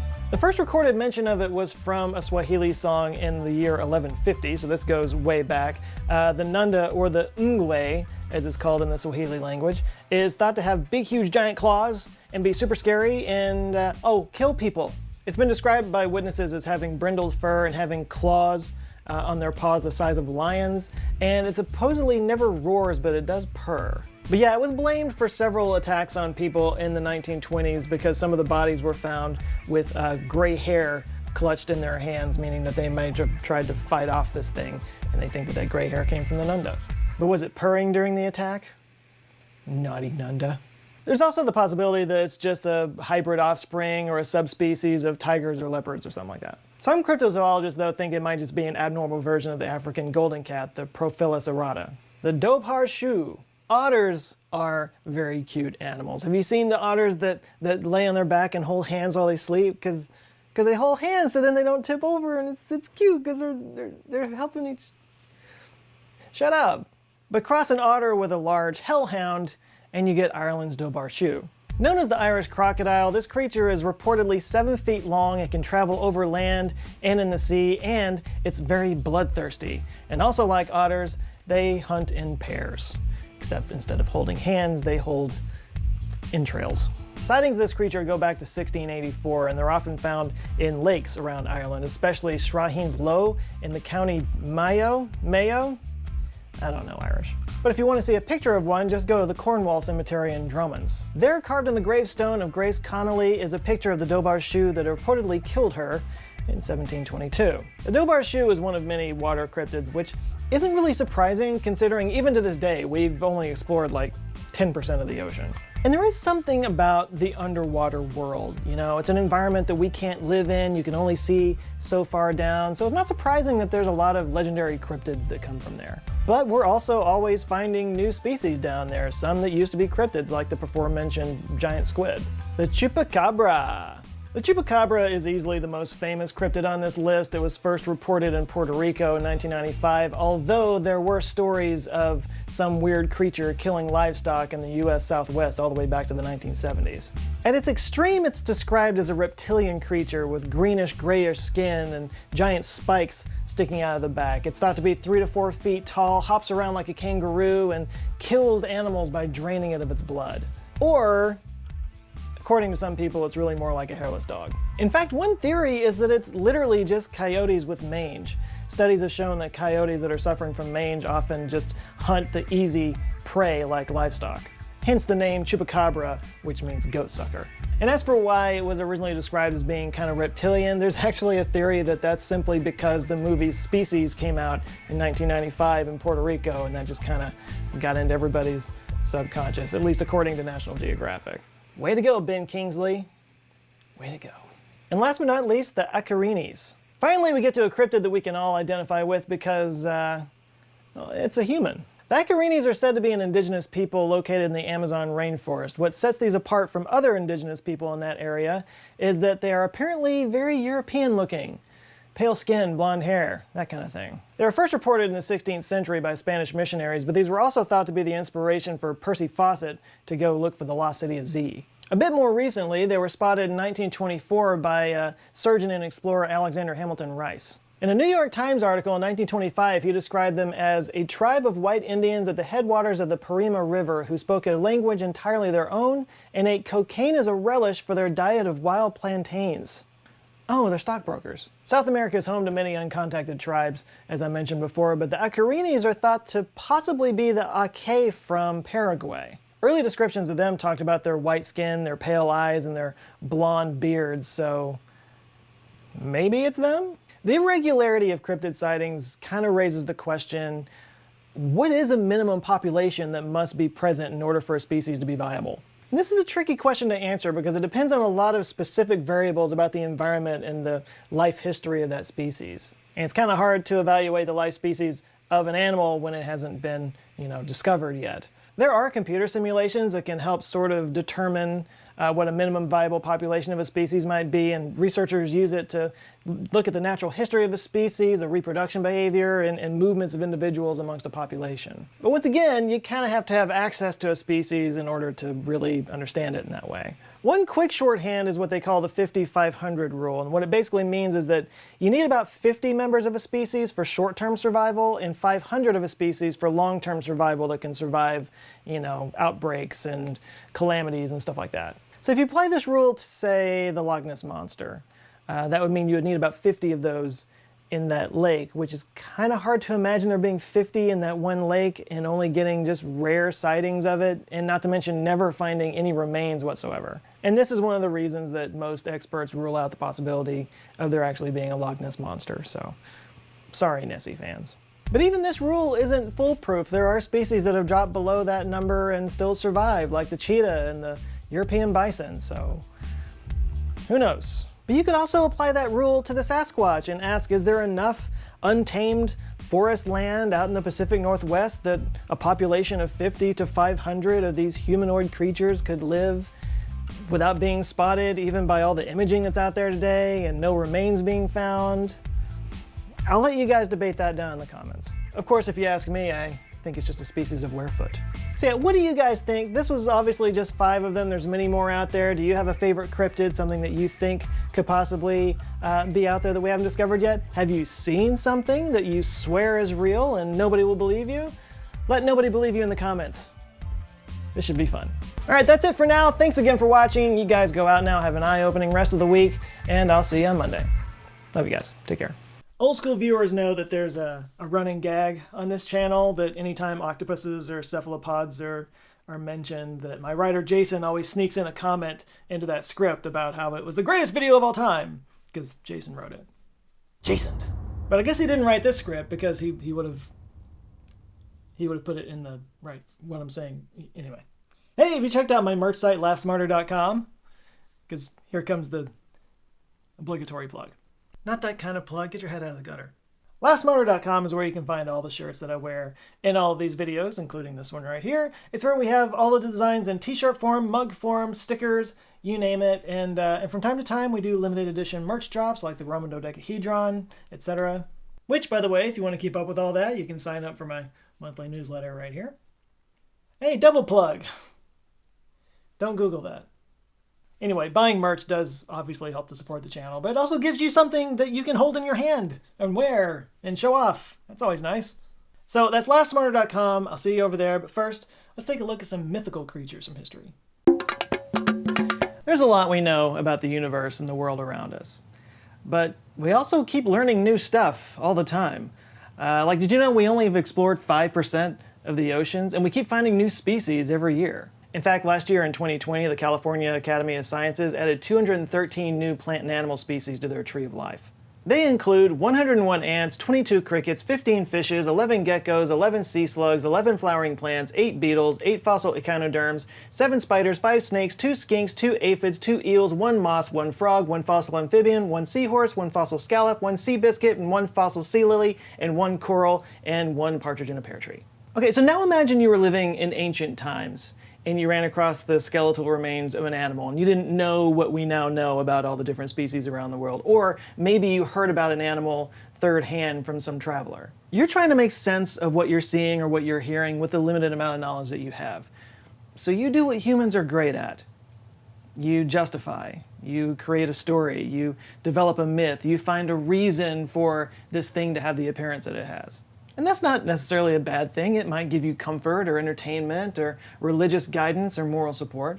The legends and myths that we've built around mythical creatures serve a purpose. Or at least they once did. Today we can easily take a look and try to figure out exactly what it was that they were looking at and created these myths around.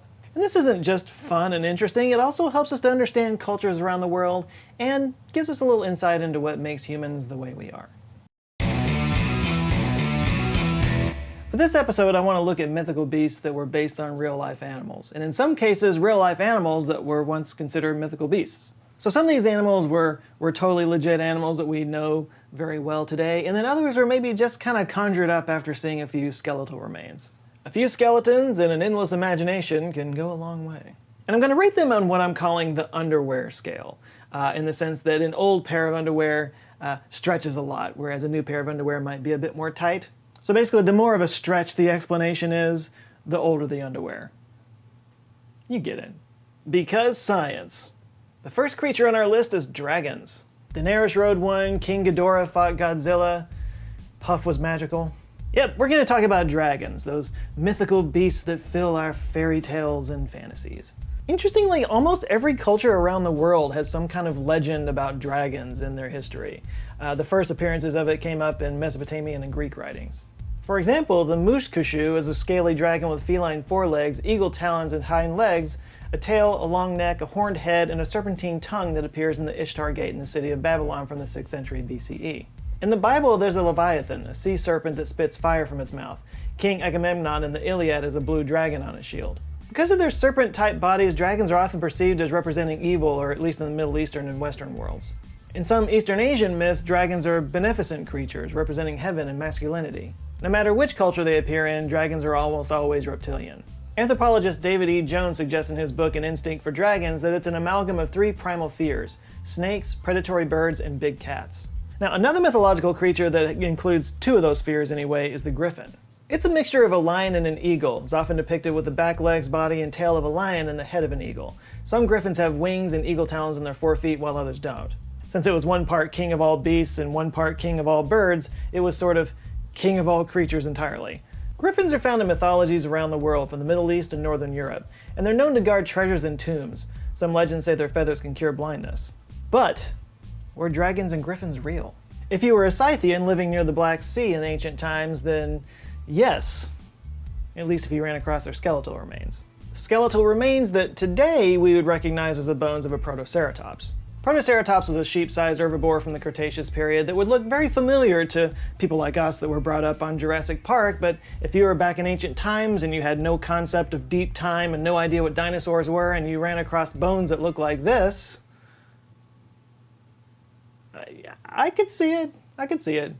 At least that's a hypothesis put forth by Adrienne Mayer, a folklorist and historian of ancient science at Stanford University. I mean, the modern field of paleontology is only a couple hundred years old, but those bones didn't just show up 200 years ago. They've been there this whole time. So yeah, it's not unfeasible to think that somebody in ancient times might have run across those bones and come to some pretty interesting conclusions.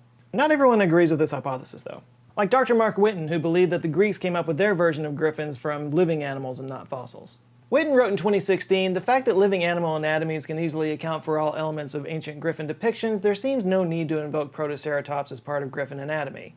The mainstream view of griffins being simple chimeras of living animals has to be considered a far simpler and thus more likely interpretation of their form." For Whitten, griffins were just a product of our human imagination. There are other theories, like whale bones in the past may have also been mistaken as proof of dragons before people knew what they were actually looking at. And then there are other animals like the Nile crocodile, which may have lived in a wider geographic area in ancient times. It's the largest crocodile species, with adults measuring up to 6 meters long and weighing almost up to 1 ton.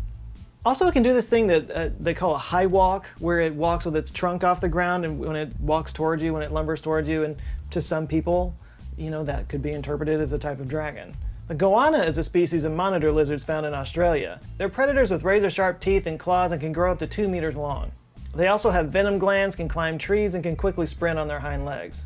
So it's thought that in Australia that might be a source for dragon folklore. Finally, there's another type of monitor lizard that could be a candidate for the source of dragon myths. In fact, it's considered such a likely possibility that they actually named it a dragon. The Komodo dragon in Indonesia is an apex predator first discovered by Europeans in 1910. They're the world's largest living lizards and can reach up to 3 meters in length and weigh an average of 70 kilograms. They have long tails, agile necks, and their tongues are forked and yellow. A couple of fun facts about the Komodo dragon. When it's threatened, it can throw up its stomach contents to reduce its weight in order to flee. Komodos also cannibalize their young, so young Komodos often roll around in fecal matter, coating themselves in a scent that adult Komodos are wired to avoid. A vomit-spewing, poop-smelling beast. Cool dragon. But in terms of the underwear scale, how likely is it that dragons were based off of living creatures? I'd probably say it's a pretty good fit. It's not that much of a stretch, considering that there were dragon legends all around the world and there are lizards all around the world. So I'd put it at, I'd say maybe like brand new boxer briefs. Next up is the Cyclops. The singer Sheb Wooley scored a hit in 1958 with a song about a cyclops, specifically about a one-eyed, one-horned, flying purple people eater that came to Earth and wanted to join a rock band. And Ziggy Stardust thought that he was the first alien rock star. You don't even eat people, Ziggy, do better. By the way, I've always wondered, is it a purple people eater or is it a purple people eater? Because if it's the latter, he probably would have been really hungry. Unless he found the blue fugates of Kentucky. Any fish, Cyclops are featured in Greek mythology, most notably by the poets Homer and Hesiod. In Homer's Odyssey, the hero of the story, Odysseus, encounters a Cyclops named Polyphemus, who's the son of Poseidon. Polyphemus lives in a cave, raises sheep, and eats men. In the story, he devours several of Odysseus' men before the hero and the rest of his crew escape using trickery and wine. You know that old trick of getting somebody drunk and then stabbing them in their one eye? That thing. In Hesiod's Theogony, the Cyclops and the Titans were the offspring of Gaia and Uranus. Uranus kept all the children imprisoned inside Gaia, but Cronus, a Titan, successfully overthrew his father with Cyclops' help.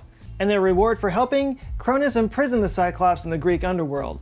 But then they helped Zeus, the son of Cronus, overthrow his father and become the ultimate ruler of the cosmos. I remember that soap opera. One meaning of the word Cyclops is circle eye, and the creature is always depicted as a person with only one eye in the center of their forehead. So, could an animal be responsible for the Cyclops legend? So, like many ancient creatures, the Greeks understood their world through myth building. If they found something in nature that they couldn't explain, they created a myth around it to explain how that came to be and why the world is the way that it is. According to Thomas Strasser, a professor of ancient art and archaeology at Providence College, in an interview with National Geographic, quote, "The idea that mythology explains the natural world is an old idea. The ancient Greeks were farmers and would certainly come across fossil bones like this and try to explain them. With no concept of evolution, it makes sense that they would reconstruct them in their minds as giants, monsters, sphinxes, and so on. So that's the basis for one hypothesis around the Cyclops. Austrian paleontologist Othenio Abel came up with the idea in 1914 that the Greeks came up with the Cyclops myth based off of prehistoric dwarf elephant skulls. Why? Because they look like this. They were first found on the islands of Crete, Cyprus, and Sicily, and they're about twice the size of a human skull, and so it's easy. Oh my god! Yeah, I see it. I see it. That's not an eye socket, by the way. That's a central nasal cavity for the trunk. But again, if you're an ancient Greek dude and you run across this in a cave somewhere, I mean, yeah, I could see why you would think that after you clean your toga. Another possibility is the Dinotherium giganteum, whose fossils were also discovered on Crete. It was one of the world's largest animals to ever walk the earth, measuring 4.6 meters tall at the shoulder and displaying tusks that were 1.3 meters long. The animal is a distant relative to today's elephants, but unlike the modern elephant, the Dinotherium's tusks grew out of its lower jaw and curved downward and back up instead of up and out. And it also had a cavity in its skull for its pronounced trunk. Or to paraphrase Sheb Wooley's song, maybe that's where it was playing rock and roll out of the hole in its head. So the underwear scale for this one, I mean, the Cyclops is a Greek creature, a Greek myth, and these bones were found on Greek islands, and I can see it. That looks like something that would only have one eye, and I'm gonna give this one some tidy whities. Next up is the Kraken. It could devour an entire ship's crew with one bite. It was 1,600 meters long. It was so big that many crew members would mistake it for an island.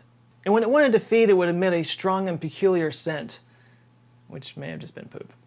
I'm talking about the Kraken, the largest and scariest ocean creature man's ever invented.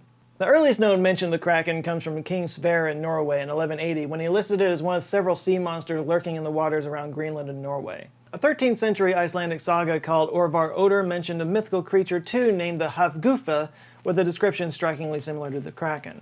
And over time, the Kraken myth became more and more terrifying. Carl Linnaeus, the father of modern taxonomy, even included it in his first edition of Systema Naturae in 1735. Then in 1853, an animal washed ashore on a Danish beach. Naturalist Japetus Steenstrup took the animal's beak and scientifically described it as a giant squid, Architeuthis dux. Squids are one of 4 types of cephalopods, which are considered to be very intelligent. You know what else is intelligent? My previous episode on cephalopods. It's a phenomenon of writing. It's so good that Aaron Sorkin, yes, that Aaron Sorkin, called me up after he saw it and said that he was not going to do his masterclass anymore because after seeing that video, he knew that he was a sham writer. Whoever wrote that episode is just the greatest writer ever. I had to put Aaron on hold though because I got a call from Phoebe Waller-Bridge who wanted to take the same idea and turn it into a movie or maybe a limited series about a squid that helps a detective solve marine-based crimes and call it Cracking the Case. I'll put the cephalopod episode link down in the description below if you want to watch it. And yes, Jason wrote this script too. So, was the giant squid the creature that these sailors had mythologized all those years ago? Based on its size, probably so. Because not only is a giant squid quite large, but they're also rarely seen, which kind of helps build the myth around them. The largest giant squid ever documented by scientists was 13 meters long and probably weighed more than a ton. And because they do mostly live in the lowest depths of the ocean where there's very little light down there, they have gigantic eyes. They're 30 centimeters across. They have eyes the size of dinner plates. In 2005, 2 Japanese researchers photographed an Architeuthis swimming 900 meters deep off the Ogasawara Islands in the North Pacific Ocean. And in 2012, oceanographer Edith Witter filmed the first footage of a live giant squid in its natural habitat. It was absolutely breathtaking. And had this animal had its feeding tentacles intact and fully extended, it would have been as tall as a 2-story house. But as I said at the beginning of this video, only 5% of the ocean has been explored. So the Kraken could be explained as the giant squid, or maybe there's something bigger going on down there. There is, by the way, another species of squid called the colossal squid, which has more mass than a giant squid, but isn't as long as a giant squid. In terms of the underwear scale on this one, it's pretty tight. I think this one's pretty locked in. And it's aquatic, so Speedos. Next up is gorillas. Africa is a huge continent. It's got creatures tall and small, and we're still finding new ones all the time. And back in the day, there were stories of this huge animal, human-like, hairy creature with a bad temper that European explorers would come back to Europe and regale with tales of this crazy man-beast that they found in the jungles of Africa. Audiences would ooh and ah about it, and scientists would just dismiss the story as nonsense. This creature was the gorilla. The first reported gorilla sighting from outside of Africa was from Hanno the Navigator, a 5th century Carthaginian explorer. After arriving in a bay called the Horn of the South, he found an island populated with what he called savages. Supposedly his crew tried to chase them down, but they weren't able to catch any of them because the males were able to climb up trees and they threw rocks at the crew, actually. They were able to catch a few females who bit and clawed at them, but over time they got to be cool with each other and they all lived happily ever after. No, of course, they flayed and killed the gorillas and took their skins back to Carthage. The next known sighting took place in the 16th century when British explorer Andrew Battelle visited parts of West Africa. He described the animals as hairy monsters that looked like humans that were completely vegetarian. But still, the gorilla was considered a myth by Western scientists until the mid-1800s. That's when American physician and missionary Thomas S. Savage found some gorilla bones in Liberia and had them shipped back home. He partnered with Jeffries Wyman, who was an anatomist at Harvard, to examine the bones in more detail, and then they presented their findings at the Boston Society of Natural History in 1847. The scientific name that they gave to it was Troglodytes gorilla, which was sort of a nod to Hanno's discovery back in the 5th century because the word gorillae in Greek stands for tribe of hairy women. It would be another decade before Paul Deschireux became the first European explorer to see a living gorilla. But yeah, gorillas once upon a time were a cryptozoological thing. They were on the same level as Sasquatch, which is something that Sasquatch enthusiasts love to point to. I also feel like it needs to be noted that gorillas were only a myth to Europeans. The African natives that lived there were well aware of their existence. So if I'm gonna put this one on an underwear scale, I mean, it can't get any tighter than that. We know it's a real thing, so I mean, a thong? And last but not least is a cynocephaly. The Andaman Islands are located in the Bay of Bengal in the northeastern Indian Ocean, and according to explorer Marco Polo, a curious creature lived on the islands. As he wrote in his essay Travels, quote, "I assure you that all the men of this island of Amagandian have heads like dogs and teeth and eyes likewise. In fact, in the face, they are all just like big mastiff dogs." He described them as living on, quote, flesh and rice and milk, and that they would eat everybody that they came across. Interestingly, he wasn't the only person who described a race of people with dog heads. Around 400 BCE, the Greek physician Ctesias, who also wrote about unicorns, wrote about men and women in India, quote, whose clothing is the skin of wild beasts and who bark like dogs. Herodotus claimed to have seen them in Libya. Alexander the Great said that he fought them in India. Pliny the Elder included them in his book Natural History, writing that, quote, they live by hunting and catching birds. The Chinese Buddhist missionary Hui Shen said that he spotted them on an island east of Fusang in 499 AD. And according to legend, St. Christopher was a man with a dog's head who wanted to be a human and eventually got his wish. So what the hell was the cynocephaly? Like, what creature could have possibly inspired this idea? One theory is that they could have been baboons or macaques, whose long faces kind of give them the appearance similar to that of a dog. Another theory, suggested by Bernard Heuvelmans in his 1955 book On the Track of Unknown Animals, is that in Africa anyway, they may be from sightings of an Indri lemur. The Indri is a large species of lemur, and he suggested that they could look like a tiny human with a big dog head. In his book he wrote, quote, 3 feet high and with no tail but an inconspicuous stump, the Indris is an astonishingly like a man in outline. Like other lemurs, or half-monkeys, it has a fine and pointed muzzle, which makes its head more like a fox's or a dog's. He also speculated that the lion-tailed macaque, or wanderoo, as it's called, could explain the legends in India. Even Sir David Attenborough suggested that the Indri could be an explanation for the cynocephaly in his 1961 docuseries Zoo Quest. The proportions of their body, with their very long legs, were strangely human, and I remembered once again Marco Polo's dog-headed men. So yeah, ancient myths, they all come from somewhere. And I gotta be honest, I did not see some of these explanations coming when I started working on this video. And that's it for now. You guys go out there, have an eye-opening rest of the week. Stay safe, and I'll see you next Monday. Love you guys. Take care. You know, if you think about it, what I'm doing right now is kind of magic. My lungs inflate with air, and then as I push that air out of my lungs, I tighten some muscles in my throat that push together a couple of flaps of cartilage that those vibrate at certain frequencies, and then I manipulate the shape of my mouth with my jaw, my lips, my tongue to create a series of different sounds. And then when you hear those sounds, your brain organizes those sounds in a way that creates images, ideas, thoughts, concepts, even feelings. We can leave out the part where a microphone picks up the vibrations in the air and transcodes them into digital signals and then sends them all around the world. We don't need to go there. But the point is, human communication is insanely complex and kind of a fundamental part of the human experience, you know? Like anthropologists kind of consider the birth of language to basically be the birth of human intelligence. Communication is so tied in with the idea of intelligence that the word dumb was originally used to describe someone who was nonverbal. Yeah, there are many things that set us apart from the rest of the animal kingdom, but language might be right at the top of that list. Or so you might think. Just because we're the only animals that communicate this way doesn't mean we're the only animals that communicate. Animals communicate all the time, some in simple ways, but some in ways that are so complex it's basically like magic to us. And with the progression of AI tools, we're getting closer than ever to understanding these forms of communication, to the point that we might have a future where we're actually able to literally talk to animals. And the animals can talk back. Sounds crazy, but there's a lot of things we do today that sounded crazy maybe even 20 years ago. So look, today we're going to take a deep dive into the world of animal communication and the technologies that might soon bridge the gap between us and our best friends.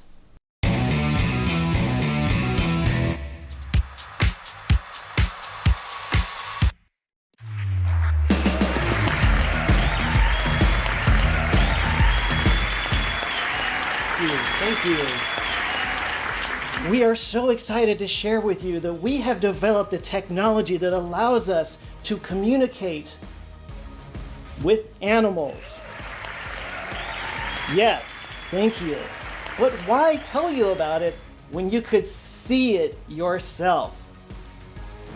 Hi, Joe. I'm standing here at Dean Farms, excited to find out what our furry friends have to say. Hey, fella, is there anything you'd like to say? No way. Cool. It's cute how much you guys need us. That ball throw thing you do, I don't know why you keep throwing it when I just bring it back to you, but seems to make you happy, so. And your name is? It's Lulu. Thank you, Lulu. May I sniff your anus?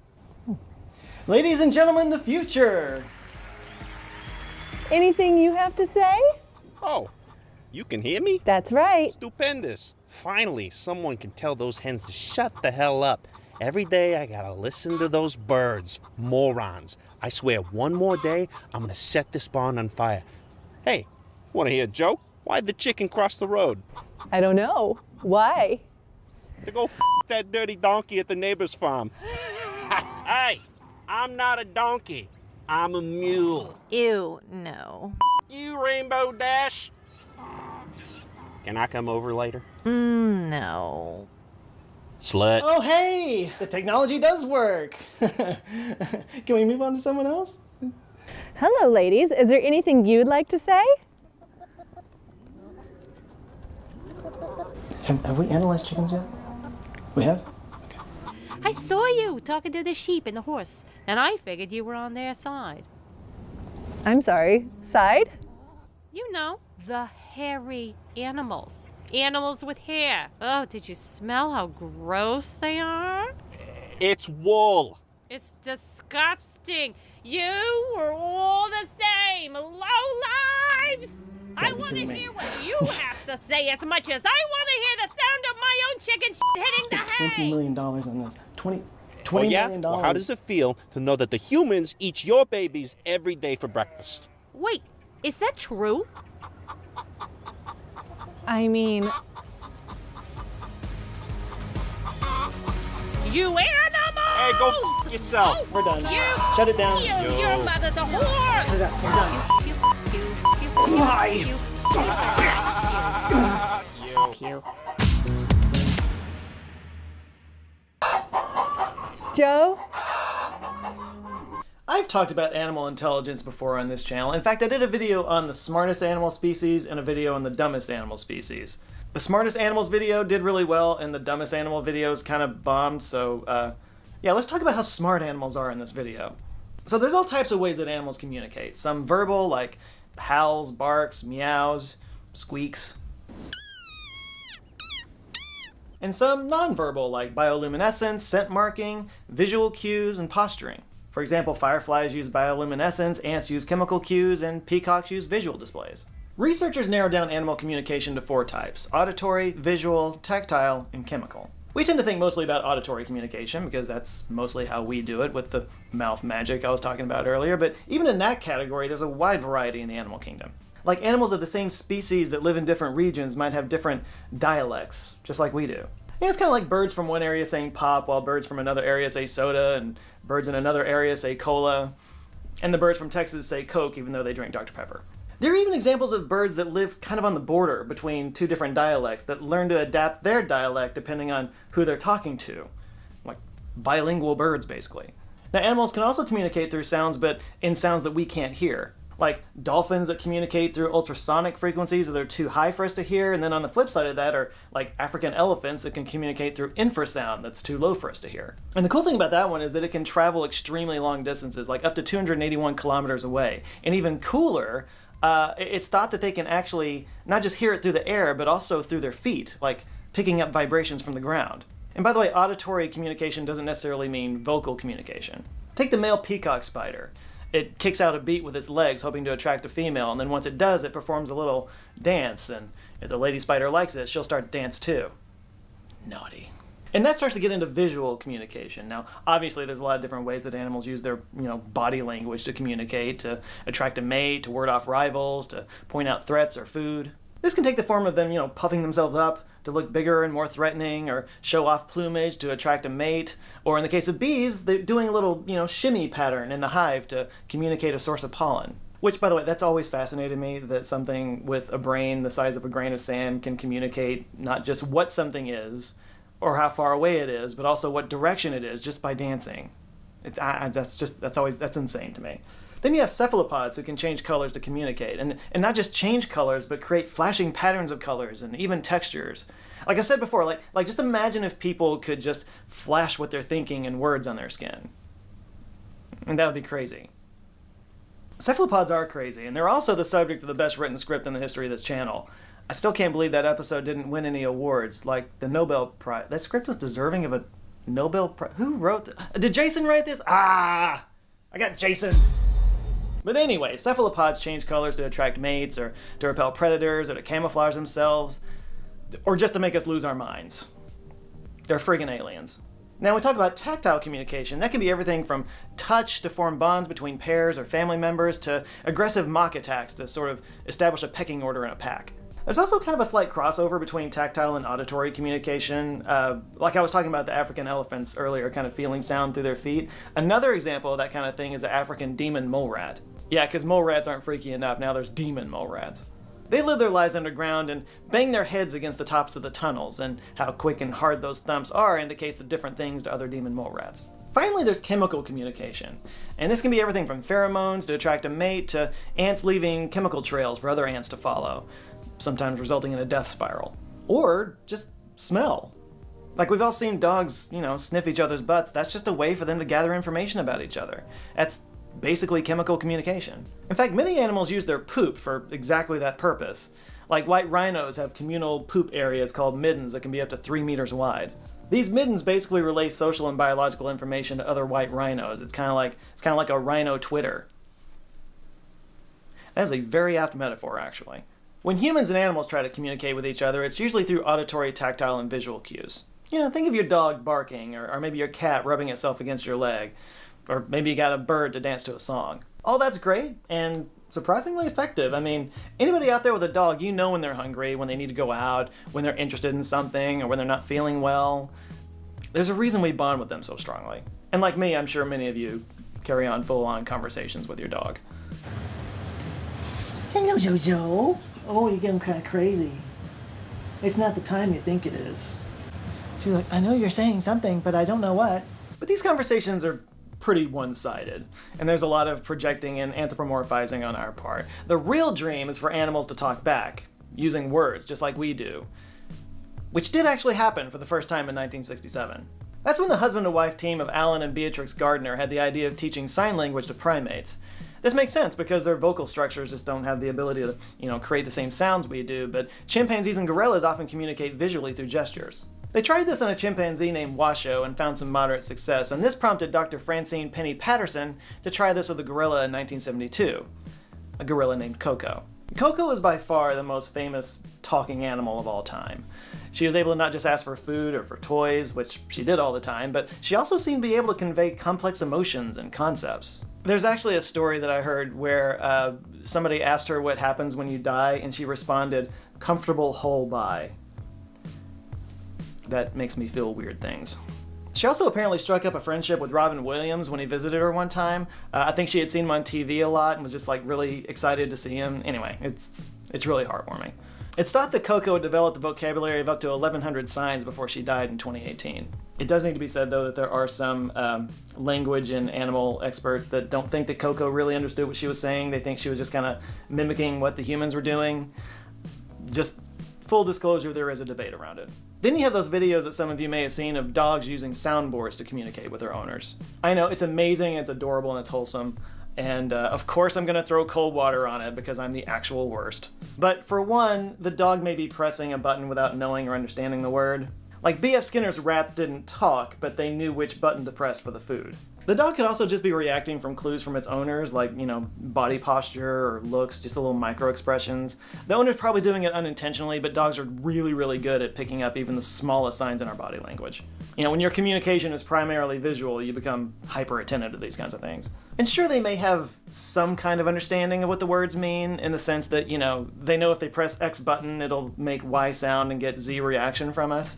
And of course, if it's a reaction that they like, they'll keep doing it. Like the dog might press "I love you," but it's not necessarily because it understands the word love and the concept that entails. It's just that they can tell that it makes us happy, and we smile and we pet them and we play with them when they do it. Again, they press a button and then they get a thing that they like.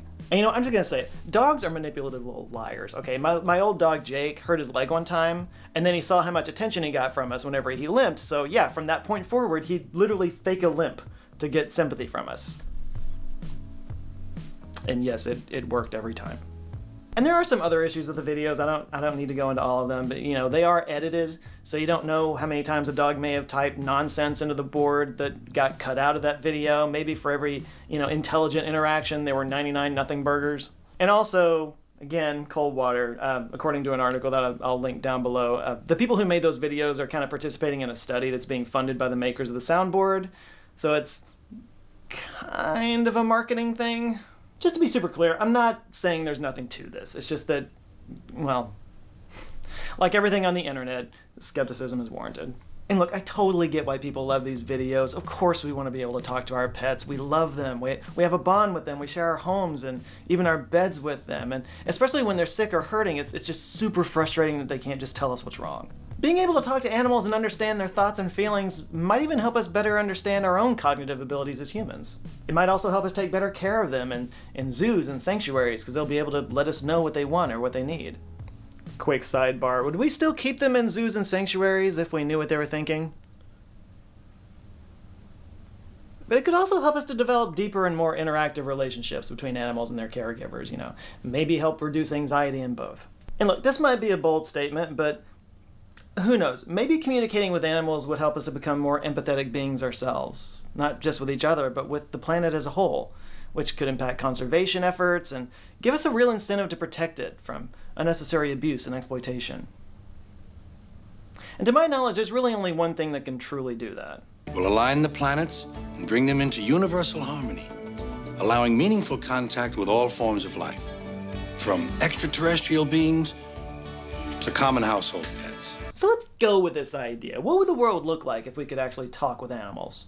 Well, the nonprofit Earth Species Project wants to find out. According to its website, quote, "We believe that an understanding of non-human languages will transform our relationship with the rest of nature." And they want to use AI to decode animal communication and to actually talk to animals. They plan to use machine learning systems to help decipher animal communication. And they'll do that by identifying patterns and then analyzing data to understand them. And then they hope to link back the communication patterns to figure out what they can mean. The analysis includes data from bioacoustics, which is a recording of individual animals, and then ecoacoustics, which is recordings of whole ecosystems. To measure this, they established a benchmark for machine learning algorithms in October 2022.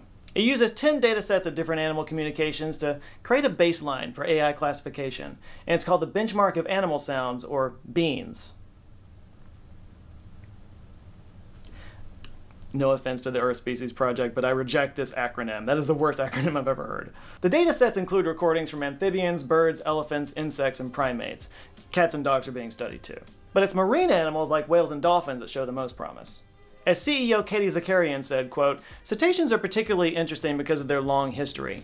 34 million years as a socially learning cultural species. And because, as light does not propagate well underwater, more of their communication is forced through the acoustic channel.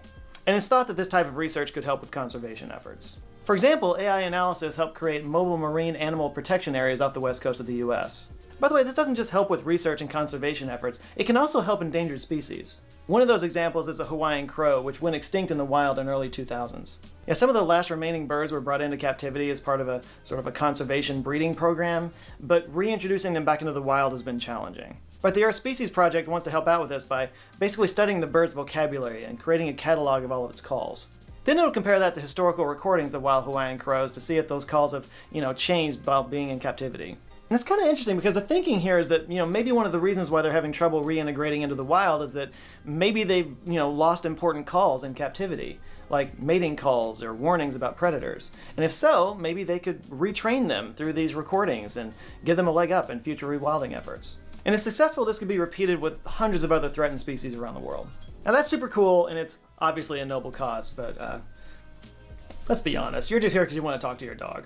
But machine learning may help out with that as well, by finding subtle differences in dogs' posture and expressions that they use to convey information. And one of the people working on that is Dr. Kon Slobodchikov. He's a professor emeritus of biology at Northern Arizona University and the author of Chasing Dr. Dolittle, Learning the Language of Animals. He wants to create an AI model that'll translate a dog's facial expressions and barks. And he's coming at this after spending over 30 years studying prairie dogs, who actually have a sophisticated language of their own. For example, they have predator warning calls, but they also have specific calls depending on the type of predator. He's even documented them changing their call to let other prairie dogs know the color of a person's clothing, which kind of makes me wonder if they think that people in different clothes are different species. Why wouldn't they think that? But he wanted to learn more, so he worked with a computer scientist to create an algorithm that turns animal vocals into English. And he was surprised at what the prairie dogs were actually saying. Alan! Alan! Alan! Alan! Al! Alan! He formed a company called Zoolingua, and they're currently focused on translating what dogs communicate to us. In an interview with the CBC in 2013, Slobodchikov said that he imagines having something the size of a cell phone that could translate a woof or meow into, "I want to eat chicken tonight," or "My litter box is filthy, please clean it." He believes that if dogs and humans could understand each other better, it would maybe cut down on the number of animals euthanized due to misunderstood behavior. And just knowing that animals have complex thoughts could create more empathy in people toward them. As he told the CBC, quote, "When people realize that prairie dogs and other animals as well can talk, suddenly they see these animals with a new perspective. They're actually thinking, breathing things, not that much different from us." AI could also help farmers and ranchers identify which animals are sick or in pain by looking at microexpressions in their faces. Dr. Krista McLennan teaches animal behavior at the University of Chester in England, and one of the common concerns that she's heard from sheep farmers is that they have a hard time recognizing pain in their sheep. So she created a pain scale based on the animal's facial expressions like folded ears or retracted lips. Then Dr. Peter Robinson at the University of Cambridge turned that scale into an AI algorithm and then trained it on hundreds of sheep photos. And yeah, this technology actually worked. It actually proved to be faster and better than a human at identifying sheep in pain. As McClellan told Euronews in 2018, quote, "We're looking at pain because that's the most significant in terms of welfare. But there's nothing stopping us from looking at other emotions as well. What does a happy sheep look like? What does a sad sheep look like?" But there's still a lot of work that needs to be done. And more work is continuing, but before we get too excited, there are some pretty major obstacles to overcome, both technological and ethical. Because one of the major problems that we have as humans is kind of what I was saying earlier about the dogs and the soundboards. We tend to sort of project what we think they're saying, what we want to think that they're saying. It's a pretty major bias, and it's one of the issues that we learned with AI models over the last few years, especially the LLMs, is that they can actually pick up on those biases. One of the efforts to get around that was created by neurobiologist Yossi Yovel and Oded Rishavi from Tel Aviv University in Israel. They created what they call the Dr. Dolittle Challenge. They published this idea in the August 2023 issue of Current Biology, and in there they cited 3 obstacles that need to be overcome by AI, including it has to use an animal's communication signals and not learn new ones. It has to use the signals in several different behavioral contexts. And the animal has to produce a measurable response, like it was communicating with a similar animal and not a machine. So scientists have created a robotic honeybee that mimics a real bee's waggle dance to let other bees know where the food is. You know that thing that I was so impressed by? So this covers points 1 and 3 in the Dr. Dolittle Challenge, but it only works in one context. We still can't ask a bee, or a dog, or a cat, or a whale what it's actually feeling. But even if we could increase AI's power to understand animal communication, we'll still run into some of these same obstacles. As they write in the paper, quote, "Even if we will never be able to talk to animals in the human way, understanding how complex animal communication is and attempting to tap into it and mimic it is a fascinating scientific endeavor. It's an endeavor that has to consider ethical concerns too." For example, poachers already use recordings of mating sounds to entrap animals, so imagine what they would do if they could use AI to communicate specific messages to those animals. Which, let's just be honest, they will. They will absolutely do that. Like all AI tools, they are just an accelerant. Good people will use it to do bigger and better things. Not so good people will be extra not so good with it. Also, what about consent? I mean, if understanding communication from animals gives us an enlightened insight into their status as sentient creatures, I mean, you kind of would then have to respect the possibility that maybe they don't want to talk to us. I mean, if you were an animal, would you want to talk to us? You also have to ask if interacting with humans would affect social dynamics or natural behavior. Kate Zakarian from the Earth Species Project thinks that it's definitely a conversation worth exploring to stop anything bad happening, but she also believes that the benefits are huge for conservation efforts and for installing more empathy in humans towards animals. As she told Discover Magazine in June 2023, quote, "Humans need to dramatically shift the way we are relating with the rest of nature." And I certainly won't argue with that. Now, whether being able to communicate with animals will get us there, I don't know. Like, it's funny to me, we always talk about what it would take to communicate with aliens and what a paradigm shift it would be if we could, find alien signals and decode them and whatnot, like the movie Arrival, and, how it would make us rethink our entire place in the universe and all that. But we currently live on a planet with millions of different species that we do communicate with in a way, and it doesn't seem to have really changed anything. For me, it's just fascinating as a look into how intelligence works, what intelligence means, how every different species has different ways of doing it, and as we're developing AI tools to solve the problem, well, AI is just kind of another kind of intelligence. It all gets very squishy. But serious question, do you think that real communication with animals is possible? Do you think that if we could, it would be this big redefining moment for us as a species? And what have been some experiences that you might have had where it feels like an animal has communicated with you? The freakier, the better. Talk amongst yourselves. I'm going to get some coffee. Anyway, that's it for today. You guys go out there, have an eye-opening rest of the week. Stay safe, and I'll see you next Monday. Love you guys. Take care. I wanted to be a filmmaker pretty much my whole life. So the first time I ever went to Los Angeles, the first place I went was, obviously, the La Brea Tar Pits. Clearly my nerddom trumps my filmmaker-dom. The tar pits are awesome, by the way. If you ever get a chance to go, do it, definitely. It's a really cool insight into a specific time in history when humans were around, but there were still monsters. Like, you go to a museum and you see a T-Rex skeleton, and that's cool, mind-blowing, all that, but you also know that was like way before humans. Like, none of these things ever ate a human, no human ever interacted with any of these things, no human being ever laid eyes on these things. But Smilodon? Saber-toothed cats? You're carrying genes from someone who got eaten by one of those. And the mammoths they found there and the giant sloths, those were hunted by human beings, just like you and me. Like, some people theorize that the reason that children fantasize about monsters and see monsters in their closet and under the bed and stuff like that is from just instinctual genetic stuff that's been handed down for thousands of generations that came from that time period when there really were monsters to be afraid of. I don't know if that's been proven, but it's an interesting concept. And today, genetic science has advanced to the point that maybe we could bring some of these creatures back. But is this a good idea? Or is it a great idea? In 1507, Portuguese sailors landed on the island of Mauritius in the Indian Ocean, and it was there that they came across the dodo bird. And the sailors thought this bird was hilarious. It couldn't fly, it was weird and round and awkward, and when it tried to run away, it would wobble and drag its belly on the ground. Yeah, the dodo didn't have any defenses against predators because there weren't any on the island, and this made the sailors think it was kind of dumb and lazy. That can happen. That's why I made a predator clone.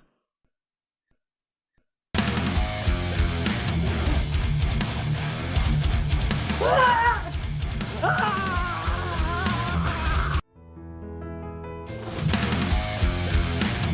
Ah!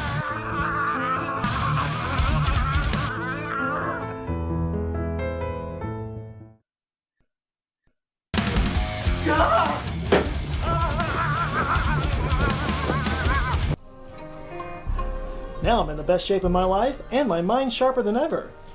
Thanks, Predator clone. But back to the dodo. Over the years, ships from other countries started to show up, like Britain and the Netherlands, and they found the dodo to be amusing as well, but they also found it to be, well, delicious. They were easy to hunt, and they probably tasted like chicken, and when their food supplies went low, well, dodo was on the menu. The Dutch ended up colonizing Mauritius in 1644, and they brought with them other animals like cats, dogs, pigs, and monkeys. These animals invaded the woods where the dodo lived. They'd wind up trampling or eating the birds' eggs and the young. And due to all of the above, the dodo went into complete extinction in 1681. This is an example of a man-caused extinction. But there's a company that wants to reverse this error, and they're called Colossal Biosciences. Their theory is that by rewilding extinct species, they could improve or restore habitats that have missed the animals over the years. As CEO Ben Lamb told Dallas Innovates in January 2023, quote, "Our guiding vision is to restore extinct species and protect endangered species that play integral roles within their ecosystems.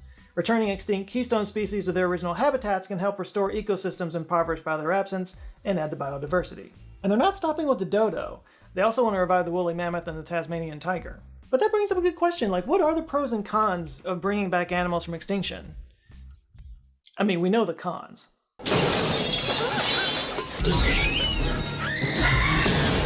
The cons being, of course, that they could ruin our kitchens. But what about the pros? I mean, outside of it just being cool to maybe, see one in a zoo or something like that, could they actually restore lost ecosystems or bring nature back into balance? And maybe even more interesting, is there some great new advancement that we could learn along the way? Let's start by defining exactly what we mean by extinction. According to the Encyclopedia Britannica, extinction occurs when a species is diminished because of environmental forces like global change, natural disasters, overexploitation, or habitat fragmentation. A species can also go extinct because of evolutionary changes like poor reproduction, genetic inbreeding, or just a general decline in population numbers. A decline all the way down to zero, presumably. It's estimated that dozens of species go extinct every day. By 2050, 30 to 50% of all species may be extinct. Yeah, they don't call this the sixth great extinction for nothing. So if we're going to bring back extinct species, it feels like we should have some very specific criteria in place. So what kind of criteria can we use to justify bringing animals back? Well, one of the first criteria to consider is just, how easily a species can be brought back to life. Now this depends on several things, but maybe the most important is just the simple, how long has this species been gone? Because the further along it's been gone, the less likely we are to find an intact genome. Yeah, DNA's limit of survival is around 1 million years, so we probably have a better chance of bringing Sexy back than the dinosaurs. And yeah, I researched this. Sexy went extinct in 2015. Now, a second consideration is determining whether or not the original cause of extinction could be avoided this next time around, because there's no use bringing them back if they're just going to go extinct again. For example, the southern gastric brooding frog went extinct because of a chytrid fungus. So if it was revived, it's possible that same fungus could kill it off again. And then you have to think about if, humans caused these animals to go extinct because, we're not really known for correcting our bad behavior, so who's to say we won't wipe it out again? The third thing is that there should be some kind of consideration for whether or not there's an availability of the species' natural habitat. As Professor of History Dolly Jurgensen wrote in a paper published in Bioscience in 2013, quote, "The International Union for Conservation of Nature developed guidelines that suggest background studies to allow identification of species habitat requirements. Evaluation of potential sites within the former range of the species should be addressed before reintroduction proceeds." And a fourth criterion should consider the impact the species would have on the environment where it will be reintroduced. We assume it would be positive, but what if it's not? If you think about it, it would be kind of the ultimate invasive species. It would be an invasive species across time. It's kind of a wild thought. All of this depends, of course, on whether or not we can actually do this. So how would de-extinction work? In a lot of ways, it's basically just like cloning. And yeah, we can clone an animal if we have well-preserved cells with intact nuclei, and then those cells can grow in a petri dish, and through a little science magic, we can make them act like embryonic cells. Since the cell's nucleus has genomic DNA, we can transfer an intact nucleus into a donor's egg whose nucleus has been removed. And then we can implant that egg into a surrogate mother and hope that it grows into a healthy baby. Both the donor egg and the surrogate mom would have to be from closely related living species. And this has totally been done before. It was actually first done in 2003 with a Pyrean ibex. They were able to do it with some frozen skin samples. It worked, but it did die within minutes after birth. But a healthy Javan banteng calf was cloned from a frozen skin sample later that year. The banteng isn't extinct, but the experiment showed that de-extinction through cloning is possible. And there are a few different companies working on de-extinction projects. One of them is called Revive and Restore out of California. They're a wildlife conservation group that uses biotechnology for conservation practices. And according to its website, their vision is to, quote, revive biodiversity and restore ecosystems for millennia to come. Yeah, the company had its first public meeting on de-extinction in 2013.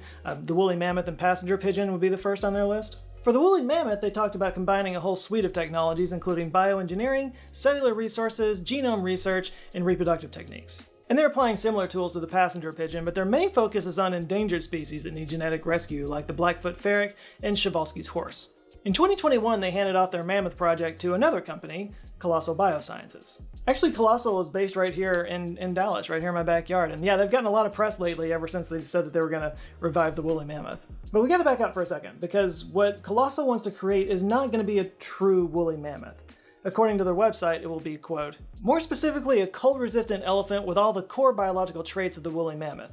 It'll walk like a woolly mammoth, it'll look like one, sound like one, but most importantly, it'll be able to inhabit the same ecosystem previously abandoned by the mammoth's extinction. Yeah, the DNA in a woolly mammoth is 99.6% identical to an Asian elephant. That's according to the Mammoth Genome Project. And to fill that last 0.4% gap, Colossal scientists are using CRISPR genome editing. And according to them, the DNA sequence differences shouldn't matter that much, and it won't affect the proteins produced. So yeah, like Colossal said, they're not really looking to recreate 100% accurate woolly mammoth. They're just kind of modifying an Asian elephant's DNA to produce a hybrid animal with mammoth-like traits. But yeah, even with all the technology at our disposal today, we're still looking at like 10 years out before we see a hybrid woolly mammoth. Colossal has several goals for reviving the woolly mammoth, including slowing down the melting of the Arctic permafrost, drive advancement in multiplex genome editing, and saving modern elephants from extinction. So there are a lot of good reasons to do this. We talked about the pros earlier, but there's still the big question of whether it's ethical or not. Like, there are some scientists that argue that it would be a lot more beneficial to focus on preventing extinction, that we should focus our efforts on climate change and pollution and habitat destruction and overharvesting. As scientists Paul and Ann Ehrlich wrote in Yale Environment 360 in 2014, quote, spending millions of dollars to try to de-extinct a few species will not compensate for the thousands of populations and species that have been lost due to human activities, to say nothing of restoring the natural functions of their former habitats. They go on to suggest that the reintroduction of surviving endangered species is already a pretty intensive effort, and that more should be allocated to that than in laboratory-created resurrections. Humans are constantly transforming Earth, so reintroducing an extinct species may not be successful at all. And there are other risks, like possibly some species could turn out to carry plagues or retroviruses in their genomes. Yeah, that's what we need, another plague. But for the Ehrlichs, the biggest problem is what they call the moral hazard. That's actually a term from economics for when someone's more willing to take a risk when others will be responsible for the costs. And yeah, for some scientists, the moral hazard just far outweighs the benefits. And instead, we should be focusing on reducing our impact on the environment. Somebody who's looked really deeply into the issue of de-extinction is Beth Shapiro, who's a biologist at the University of California, Santa Cruz. She's also the author of How to Clone a Mammoth, The Science of De-Extinction. In an interview with Smithsonian Magazine in 2015, she suggested that de-extinction might not be the right answer for our biodiversity crisis. But the technologies being developed for de-extinction could become new tools for conservation efforts. As she told the Smithsonian, quote, why not provide populations a little bit of genomic assistance so they can survive in a world that's changing too quickly for natural evolutionary processes to keep up? You know, is that famous quote from Jurassic Park that says, your scientists were so preoccupied with whether or not they could, they didn't stop to think if they should? But for some of the anti-de-extinction scientists, which kind of makes it sound like they're pro-extinction, but anyway, a more fitting quote for the subject might actually come from the third movie, which is, some of the worst things imaginable have been done with the best intentions. But maybe not. You know, like Beth Shapiro said, de-extinction progress could help with other species, including ourselves, as we survive in an increasingly hostile world. One really cool example of this came from the University of Pennsylvania's Machine Biology Group. They recently resurrected molecules with antibiotic properties, and they got it from our extinct relatives, the Neanderthals and Denisovians. Yeah, this is a new thing called molecular de-extinction. What they did was they sequenced genome data collected from bones and artifacts from Neanderthals and Denisovians, and then they trained an AI model to predict which molecules would make most effective antibiotics. They then created those molecules in a lab and tested them on mice, and they found that the molecules were great at fighting off bacterial infections. If these tests are clinically successful in humans, this could be a watershed moment, because we actually desperately need new antibiotics right now. As you probably know, antibiotic-resistant bacteria has become a bit of a problem. In fact, a UN report in 2019 said that the death toll from drug-resistant infections may rise to 10 million by 2050 if we don't solve the problem soon. Seriously, who would have thought that reviving a woolly mammoth would lead to solutions for antibiotic-resistant bacteria? And those are just the potential spin-off benefits that we can think of. I mean, who knows what kind of breakthroughs would come out of it? And honestly, for me, that's a good enough reason to go for it. I mean, I make this argument about the space program all the time, that our lives are immeasurably better because of the spin-off technologies that came from the space program. And that's why I'm generally, not always, but generally, in favor of these kinds of big scientific swings, you know? You just never know what kind of amazing things could come out of it. I mean, really, what bad thing could possibly come from DNA editing and cloning technology?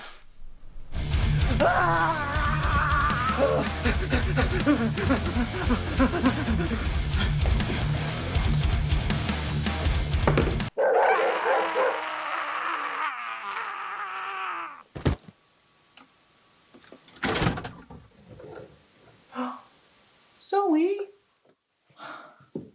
you saved me. That's a good girl. Good girl. Hey, let's go finish the video. All right. That was close. All right. Thank you so much for watching. Now, go down below and tell me what species you'd like to see brought back. I want to see some real fights over this. Come on, go do it. Real quick, I want to thank some of our newest Patreon supporters. We've got Dave Schmenecki, Gail McQueen, Richard Williams, Krista Morgan, Nylin, and Peter Antill. Thank you guys so much. If you would like to join them, get early access to videos and all the cool stuff, and just be part of a really awesome community, you can go to patreon.com/answerswithjoe. All right, so this is actually the last video of the year, and I just want to say thank you to all of you from the bottom of my heart for sticking with me this year. It's been a year of big changes. that you can see and a lot of them that you can't see. We got some really cool stuff on the way for 2024 and I can't wait to share it with you. And whatever holiday you celebrate, I hope you have a great one. I believe this video is coming out on Christmas Day, so if you're guzzling egg dog while watching this, Merry Christmas. So now I'm gonna go share my Christmas with my savior, Zoe. Yeah, that's you, you're my savior. You showed that predator clone who's the biggest predator in this house, didn't you? That's you. You're the biggest predator in this house.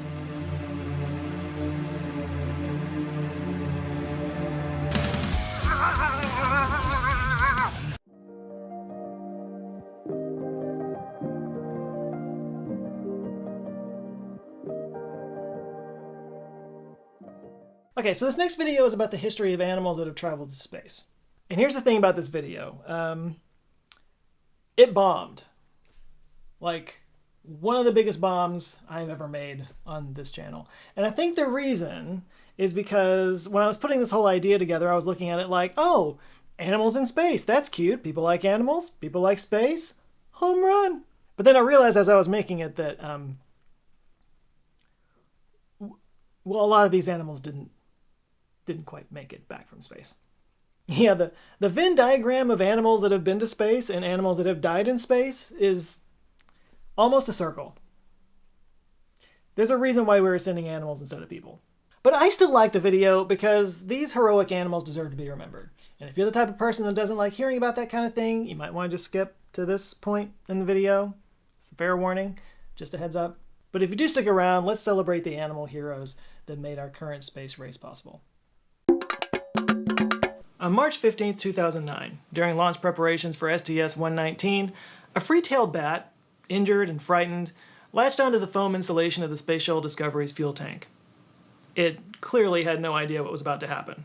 As the solid rocket boosters roared to life, ground control noticed the little dark spot against the orange fuel tank, but it was too late to do anything about it.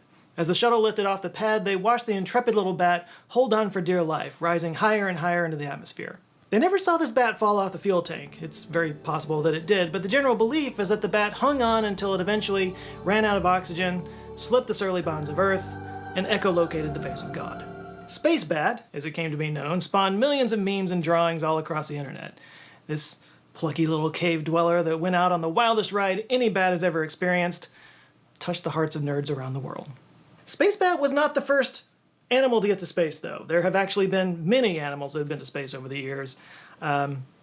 Space Bat's the only one that did so by choice.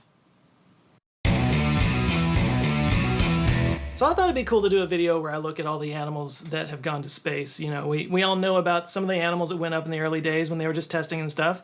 I thought it'd be cool to tell their stories. And there were two things that I learned looking into this. One, there have been a lot of animals that have gone to space. Like, it's actually kind of impossible to get an accurate number, so I did my best to make a complete list. Some of this is going to have to be estimates for reasons I'll get to here in a minute. And second, this is going to be a much sadder video than I thought I was going to make. Yeah, a lot of these animals didn't make it. So if you're an animal lover, which I consider myself to be a bit of an animal lover, this might not be the easiest video to get through. The goal here, of course, is to celebrate the lives of these animals and not, you know, dwell on the bad stuff, but still, consider that a content warning, I guess. So humans have been using animals to test aerospace vehicles really from the very beginning. You might remember from my airships video, the Montgolfier brothers, they tested their first balloon with a duck, a chicken, and a sheep on board. So of course, before we put people into space, we did it first with animals, the most famous of which was Laika the dog. Laika was literally a stray on the streets of Moscow when she was found in 1957. She was about 3 years old, possibly a Husky Terrier mix. She was one of many stray dogs that were brought in based on their size and temperament. Yeah, being that this was going to be a one-way trip, they probably assumed it would be easier to just find a stray dog than, you know, ask someone to give up their pet. But yeah, through the training process with these dogs, Laika kind of rose to the top by being the easiest to work with, the most calm and compliant in the little capsule they built, and eventually got picked for the Sputnik 2 mission. By the way, her name wasn't originally Laika. They called her Little Curly at first, but during a radio interview with one of her trainers, she kind of went into a bit of a barking fit in the background, so after that they started calling her Laika. Laika means barker in Russian. So they trained her by getting her used to smaller and smaller compartments over time, and the idea was that they were going to feed her through an automated feeding device for about a week or so until her oxygen ran out, and of course, during that time they would monitor her vital signs and stuff to gather data. This is kind of cute. The trainer later confessed that he actually took her home with him the night before the liftoff just to kind of play with her and give her, you know, one nice night before the send-off. Sputnik 2 with Laika on board launched on November 3rd, 1957 on board an intercontinental ballistic missile. Laika became the first living creature to orbit the Earth, and her image and name were printed on the front pages of newspapers all around the world. She was, and still is, one of the most famous dogs of all time. Sadly, the story of her, you know, zooming around the world, eating kibble, having the time of her life was a lie. The fact is, it came out about 50 years later. She actually died within hours of reaching orbit. The cause of the death was overheating, and the cause of the lie was, you know, the space race. A month earlier, Russia had just shocked the world by launching Sputnik 1. They didn't want to lose face over a dog, so they lied. There's a dead dog in space. So, yeah, like I said before, it's tragic, but Laika paved the way for human habitation in space. There's a monument for her in Moscow, and she's included on the Monument for Lost Cosmonauts at Star City. So Laika was the first animal to reach orbit, but she was not the first animal that we put in space. That distinction goes to fruit flies. Way back in 1947, scientists wanted to know what cosmic radiation would do to DNA, so they took a V2 rocket that they had acquired from Germany after the war and put a little compartment on top of it, filled with fruit flies. The reason they went with fruit flies, technical term Drosophila melanogaster, was because just a year before, Hermann Joseph Müller had won the Nobel Prize for discovering how to mutate the flies with X-rays. So yeah, why not see if cosmic rays would do the same thing? So on February 20th, 1947, the flies were launched past the Kármán line and parachuted back to Earth. They made it down without incident. Don't get used to that. Anyway, it turned out that the radiation was mostly harmless to fruit flies, or so it seemed. It turned out later studies showed higher levels of genetic mutations as well as an impaired immune systems. How they tested these flies' immune systems, I don't know. Maybe tiny masks were involved.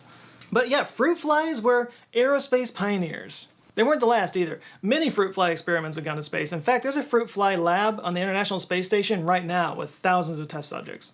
Yeah, fruit flies have been used in biological and genetic tests for a long time now because they reproduce quickly, so you can see generational changes in a short amount of time. So it's not really any surprise that they'd be used in biological tests in space. So after the successful fruit fly launch, scientists decided to make a significant jump in scale, and in June 1948, a monkey was sent to space. Almost. It was a 9-pound rhesus monkey named Albert. This one fell a bit short, just reaching 63 kilometers, which is sad. Even sadder, Albert didn't make it. He suffocated in the cramped cabin, possibly before it even launched. 1 year later, they tried again with his successor, cleverly named Albert II. On June 14, 1949, Albert II launched on a V2 in a roomier capsule. This vehicle reached 133 kilometers, making him the first primate in space. But on descent, his parachute failed to open, and Albert II was killed on impact. The good news, if you want to call it good news, was that the health monitors did work all the way up to the end, so the experimenters were able to prove that, primates could survive a trip to space. So, there's that. A few months later, they did a similar launch on a V2 with a crab-eating macaque this time, this one named Albert III. Why Albert? I don't know. This one, unfortunately, exploded before it reached apogee, which ended the short career of Albert III. Albert IV made it to space in December 1949, also on a V2, but the parachute failed and he died. In 1950, they flew the last V2 mission, this time with just a mouse on board, because I guess they ran out of monkeys. But this mouse reached space, came back down, learned how to cook, and took over the operations of a French restaurant, except no, its parachute failed and it also died. Excuse me just a second. I love you. I would never let anything happen to you. I love you so much. From here, the US did their tests on Aerobee rockets, which are basically our version of a V2. The first launch was another monkey. This one went by Albert V. New rocket, apparently the same shitty parachutes because they failed and he also didn't survive. Just so I'm clear, the only animal that survived so far were fruit flies. That's the one that worked. Okay. So, while the US was lowering the worldwide population of monkeys, the Soviets were experimenting with dogs. Yeah, Laika was the first dog to go into orbit. There were other dogs before her that were suborbital. The first two were named Desik and Saigon. They were launched together on July 22nd, 1951, in a Soviet R-1V rocket, which is basically their version of a V2. They reached an altitude of 110 kilometers, and guess what? They actually survived. Both of them. That's right, the godless commies actually brought them home alive, making them the first mammals to survive the trip to space. Saigon became the pet of a Russian diplomat, but Desik went back up on a launch just a week later, this time with a dog named Lucy, making it the first mammal to go to space twice, but they did both die in a parachute accident. Back in the US on September 20th, 1951, they launched a monkey called Yorick into space. They started to name it Albert VI, but then wisely decided maybe it was time to retire that name because of all the, dying. But yeah, Yorick went up, this time with 11 mice tagging along, and the name change must have worked because finally, the parachute worked, and after ascending to 72 kilometers, Yorick and his 11 mouse friends landed safely in the New Mexico desert. And then died by overheating in the sun before the rescue people got to them. On May 21st, 1952, two crab-eating macaques named Patricia and Mike went up on an Aerobee rocket. They only reached 26 kilometers, but the parachutes actually worked, and they actually survived. Finally. Okay, so jump forward about 5 years. There have been some more tests, some more successful than others. The Soviets have gotten Laika into orbit, and the space race is really heating up. Under pressure to match the Soviets, the US started testing on Jupiter missiles, and on December 13th, 1958, a squirrel monkey named Gordo flew on a Jupiter AM-13 to an altitude of 500 kilometers. And no, the parachutes didn't work. Gordo died. A little over 6 months later, on May 28, 1959, a similar launch took place that included a rhesus macaque named Abel and a squirrel monkey named Miss Baker. They went up to 500 kilometers, and this time, guys, they lived.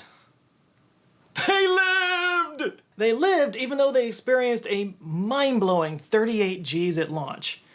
Humans pass out at around 9 Gs. So yes, they survived the launch. Sadly, Abel did die soon after from a complication. They had implanted sensors in both of them, health sensors, and when they went to remove them, Abel suffered some complications from the anesthesia. Miss Baker, however, lived another 25 years.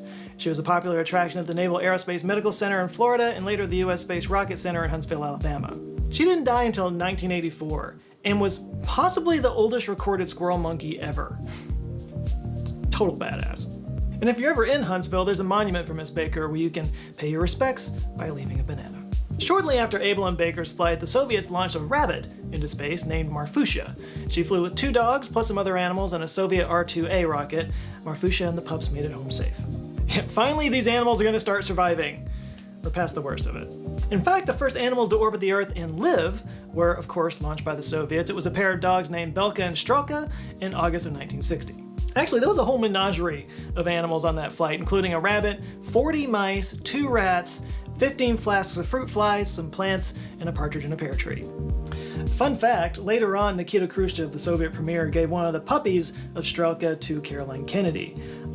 Apparently, the descendants of those puppies are still out there somewhere, but I couldn't track them down. I thought that would be fun, but I couldn't find them. Strelka herself, along with Belka, lived a long and fruitful life, and after they died, their bodies were preserved and put on display at the Moscow Cosmonautics Memorial Museum. Okay, so this is where things start to really heat up between the Soviets and the Americans. They're preparing to launch people into space, and in the US, this meant testing the Mercury Redstone rocket. So in January of 1961, the US flew a chimp named Ham on a Mercury Redstone 2, making him the first great ape in space. So Ham had been trained to manipulate a series of levers and buttons and stuff to see if he could still perform those while he was weightless. And this was a 16-minute flight. They noticed only a half-second delay, which actually proved that people would be capable of controlling craft in space.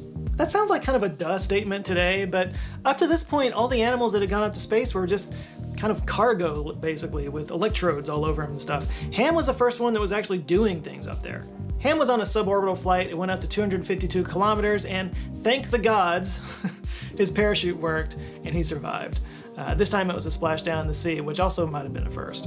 In fact, there's a photo where he famously shook hands with the naval commander that rescued him. Ham lived out a long and happy life in zoos, and he died in 1983. So a few months after Ham's flight in 1961, the Soviets launched Sputnik 4, one of the craziest space stories ever, with a dog on board named Chernushka, or Blackie. But Chernushka had a very interesting co-pilot. It was a mannequin that they named Ivan Ivanovich. It was wearing a prototype spacesuit loaded with sensors, obviously to test out the rigors of the suit and the stresses that a human would feel. And inside the limbs of this suit, they stuffed samples of human blood, which makes sense, but also 80 mice, several guinea pigs, and various reptiles. Like you do. Even wilder, they ejected Ivan from the capsule on the way down. So yeah, this was one of the options that the Soviets were considering in returning the cosmonauts down to Earth. They didn't know if it would be safer to just land them in the capsule or to have them sort of yeeted out and parachute down like a skydiver or a paratrooper. So they tested both on Sputnik 4. Chernushka came down with the capsule, and Ivan and his animal stuffed limbs came down separately. And they all survived. Oh my god, the Americans were just splatting so many monkeys, and the Russians were literally throwing animals out of their capsules and they still survived. I've officially gone from, oh my god, so many animals died, to, oh my god, so many animals survived. One last little cherry on top of this story is that Ivan actually came down on farmland that were owned by some locals, and so they rushed out thinking he was a real person to help them, and then they got warned off by paratroopers that were nearby. Like, imagine if they got to him and opened up his spacesuit and literally like hundreds of animals spilled out. Sputnik 4 was bonkers.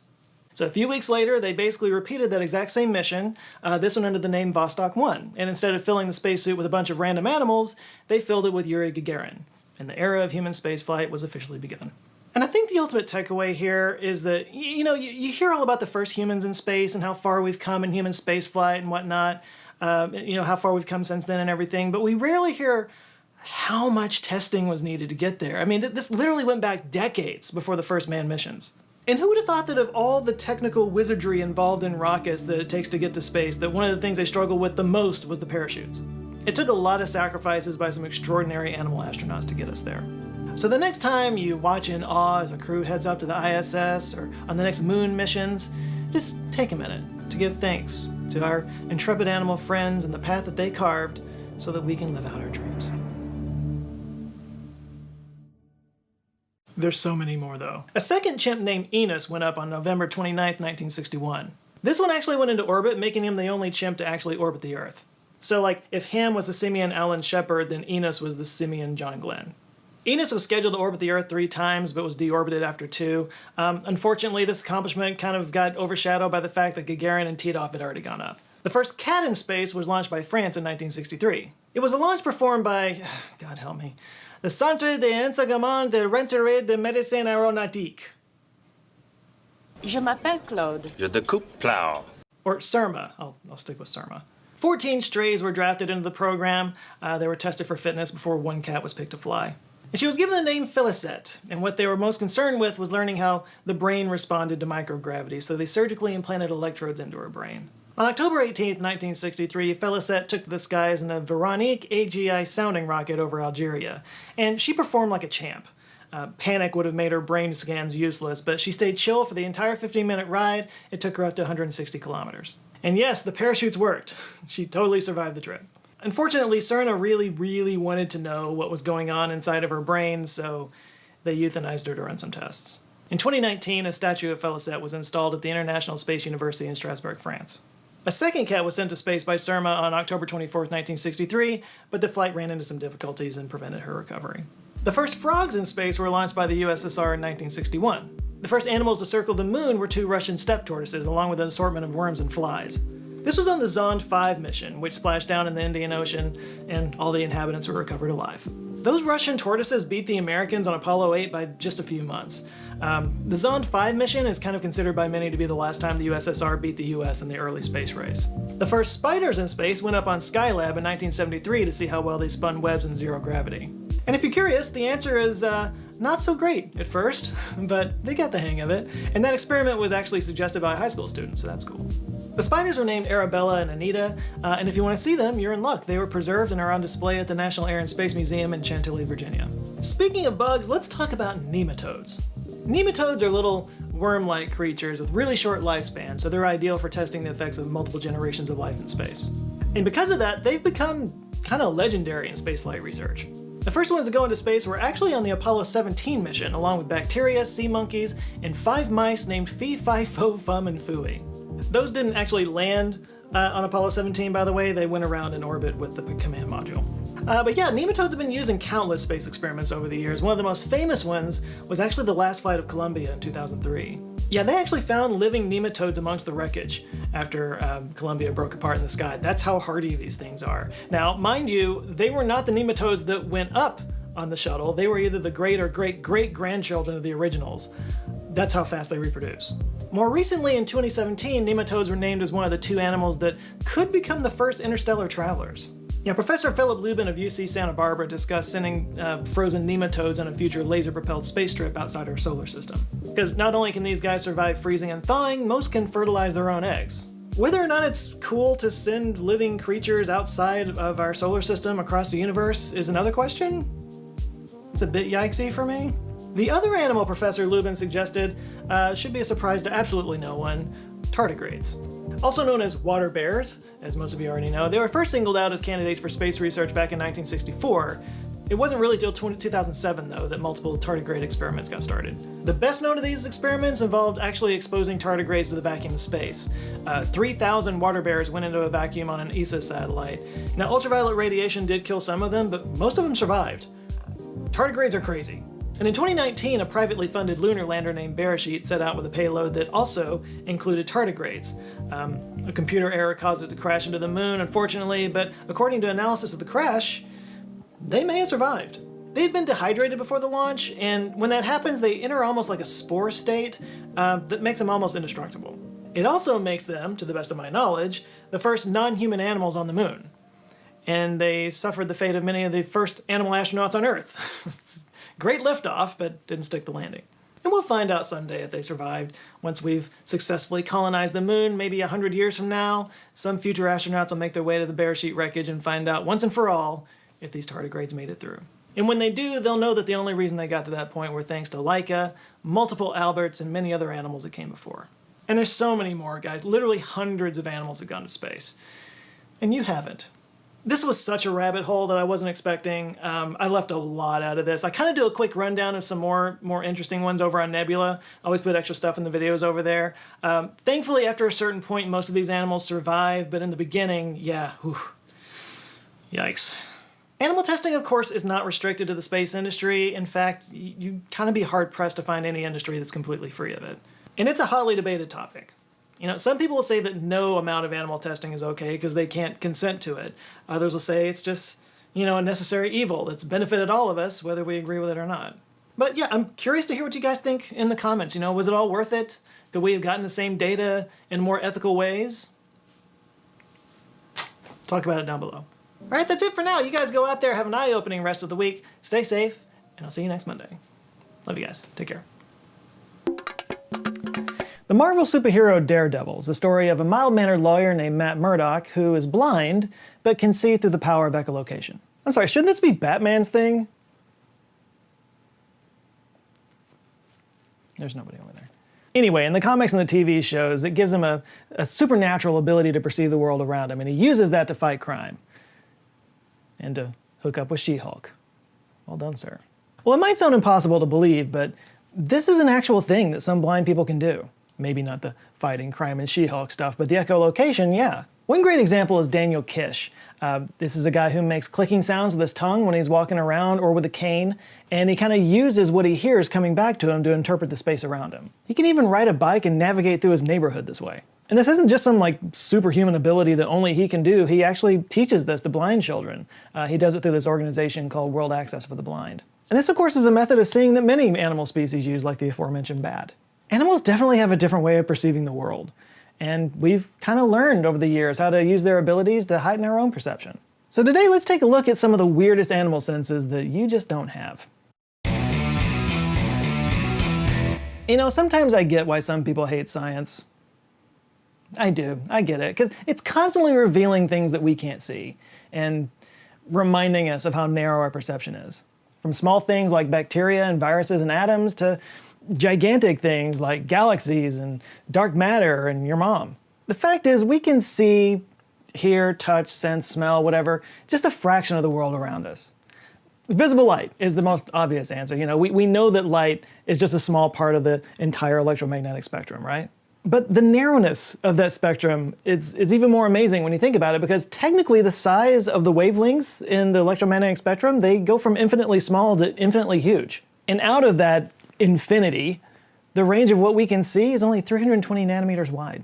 Luckily, we got this here gelatinous blob that can brainificate real good, and we've been able to construct instruments that go beyond our sense of sight as well as our other senses to give us a more complete picture of the world. But many animal species in the world don't need to brainificate.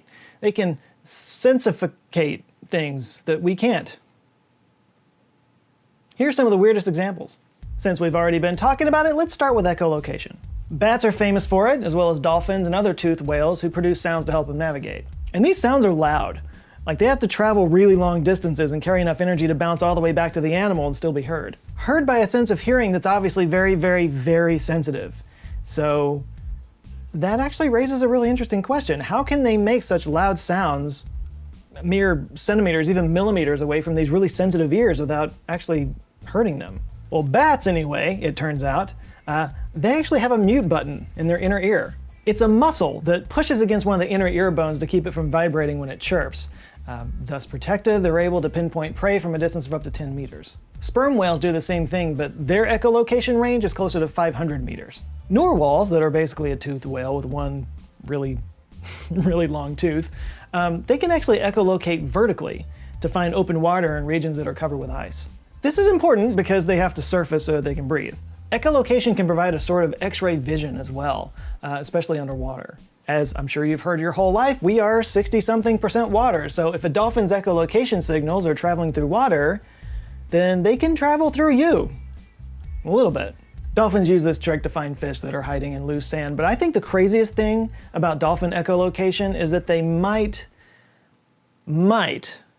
be kind of telepathic. There's a long-standing theory that dolphins can recreate the images they see with their echolocation using their own mouth clicks and pulses. If that's true, they might be able to transmit images to another dolphin. At this point, the theory is highly speculative. It's kind of hard to brain scan one dolphin, let alone two. But they have been observed communicating with each other using the same vocalizations they echolocate with, so maybe? But seriously, how cool is that? I mean, like instead of having to describe something that you saw with, words or trying to draw it to somebody, you could just blast sounds at someone and they just see it. And who knows, maybe one day we could brainificate a device that would be able to decipher their clicks into a hologram or something that we could see. That'd be cool. So if echolocation is seeing with sound, tremor sense might be hearing with touch. So I mentioned the ability of elephants to communicate with low frequency vibrations before. The more highbrow of you might recall my video about the brown note. Well, what I didn't catch in my research way back then was that elephants can actually hear these vibrations through their feet. As we all know, sound waves travel faster through solids than through air. So while elephant calls can travel great distances over the air, they can travel even further and faster through the ground. So yeah, elephants developed really sensitive feet that can hear through the ground. Yeah, researchers have actually seen elephants kind of striking poses that allow for better tactile listening. They'll sort of pause and then sometimes raise a leg or touch a leg or a toe to the ground just for a moment to kind of listen. And this gives them a little extra time to prepare for a threat. For example, if they hear another elephant warn of a predator with their ears, they'll just flee and get out of there because they know they don't have much time. But if that warning comes through the dirt, they'll figure that they've got a little bit of extra time and just kind of huddle close together instead. The tremor sense works through clusters of specialized nerves around the feet. These are processed in the same parts of the brain that process touch, but some of the vibrations are also carried all the way through the skeletal system to the inner ear, which processes it as sound. This is kind of how bone-conducting headphones work, except it's conducting all the way from your feet. And there are some correlations that can be found in the brains of deaf and deaf-blind people. Deaf-blind people have the ability to sort of hear finger movements because their brains have moved that processing to the auditory module of the brain. And because you and me, baby, ain't nothing but mammals, elephants use this form of communication to find mates. Sort of an underground tremor-based Tinder. Trembler? Sounds like a serial killer dating app. Next up is heat sense. So obviously we can all sense heat. One of the very first things that any parent teaches a kid is not to touch a hot stove. Or in my case, it's a lesson that you learn on your own. Once. Well, the reason that we feel heat is because the signals that travel through ion channels in our nerves. Now, we have different channels for different sensations, and one heat sensing channel that we have is called TRPV1. By the way, the reason that we feel heat when we eat chili peppers and that kind of thing is because the capsaicin in the chili peppers activate that same pathway, that TRPV1 pathway. And if you've ever wondered why mint feels cold, it's because it activates a different receptor called TRPV8. TRPV8, as you might have guessed, detects cold. So there you go. And these ion channels do more than just send signals to the brain. It can also activate your immune system. In fact, some studies have shown that activating that TRPV1 channel with capsaicin can actually kind of prime your immune system to fight cancer. It's complicated and not all the studies agree, but it does hint at some more health benefits of spicy foods, which is pretty cool. Anyway, when it comes to sensing heat, the human TRPV1 channels have a threshold of 43 degrees Celsius, or 109 degrees Fahrenheit. Obviously, that's useful for preventing burns, but animals with a more precise heat sense find it even more useful. Take vampire bats, for instance. They have extra sensitive TRPV1 receptors in their nose. Those activate at 30 degrees Celsius. This is cooler than the temperature of blood. What this means is that they can literally see blood vessels underneath the skin. It's kind of like a natural stud finder. Blood finder. Certain snakes also use heat sensing to find food. Vipers, pythons, and boas have pits in their faces that are equipped with ion channels to map thermal radiation, basically allowing them to see in the dark. And their TRPV1 ion channels can detect temperatures of 28 degrees Celsius and higher. They basically have predator vision, which is appropriate because they are predators, but hey, now you know how to be invisible to a snake. Mud bath. Now for a really cool one, electrosensing. Electric shocks are annoying to human beings mostly, but some animals use electricity to see in ways that we can't. Sharks are a famous example. In 1935, a scientist observed a shark reacting negatively to a rusty wire. This reaction occurred even when the shark was blindfolded, which, by the way, apparently, you can blindfold sharks. Anyway, a biologist and physicist named Adrianus Kalman worked out that sharks and other animals, like fish, can actually sense electromagnetic fields. This sense was eventually pinned down to these organs in their snout called ampullae of Lorenzini. These are basically pores filled with a kind of jelly, and then nerves in those pores respond to changes in electrical potential, which then helps them to find prey in murky water. The Olm salamander does this in a similar way.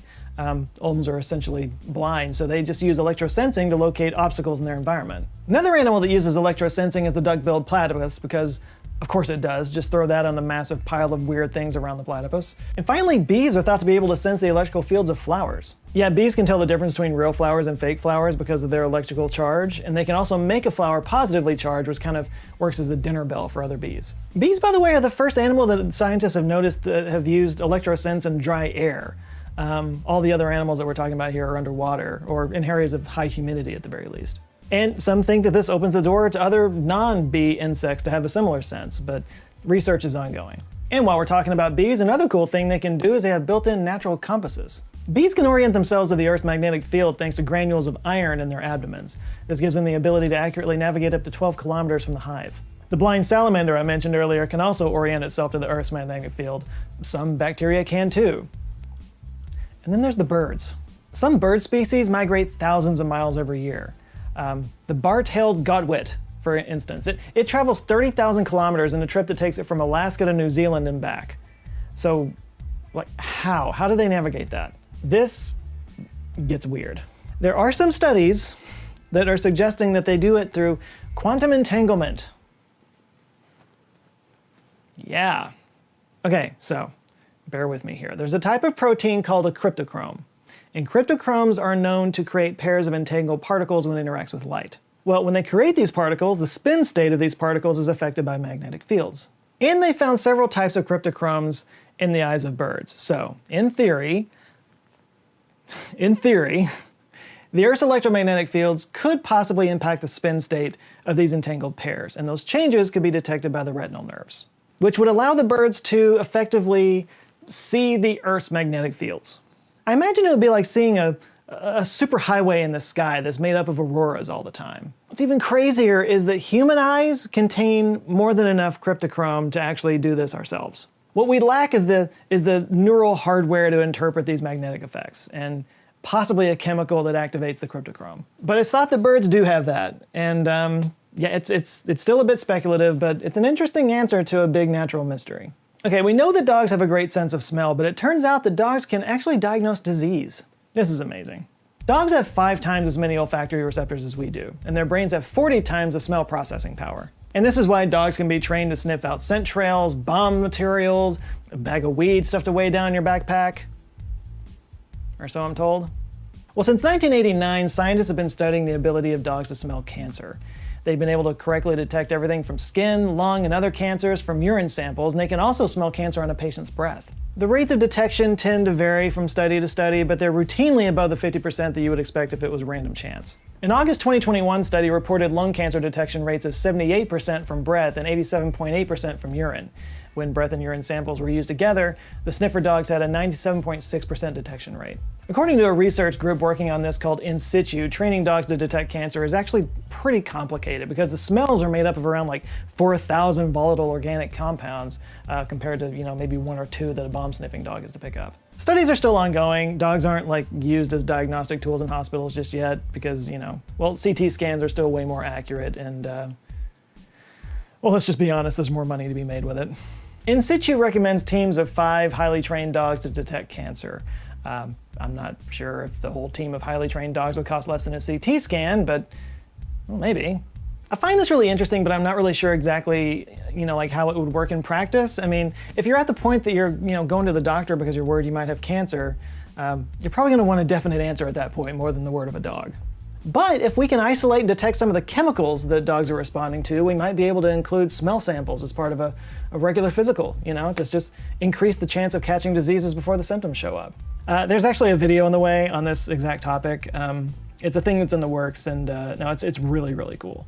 So yeah, the fact that dogs can smell cancer, super interesting. And last on our list, we come to an animal with the best sense of taste in the entire animal kingdom. And the reason it has such an amazing sense of taste is because it basically tastes with its whole body. The answer? The catfish. Catfish. Yeah, I really didn't expect that one when I started this. A catfish is basically a giant tongue with fins. Its body is covered with 175,000 chemoreceptors, which are basically taste buds. For comparison, you have around 10,000 on your tongue. What it doesn't have all over its body are scales, which is kind of weird for a fish, but catfish is a weird animal. The chemoreceptors are especially packed into those whiskers that give it its name. Those whiskers are actually called barbels, by the way, which makes a lot less sense to me than whiskers, but whatever. It uses these barbels and the chemoreceptors all over its body to navigate and hunt down live prey in murky water where there's not much light. Catfish have a reputation as being carrion eaters, but they mostly eat live prey, like insects and small fish. And sometimes, people.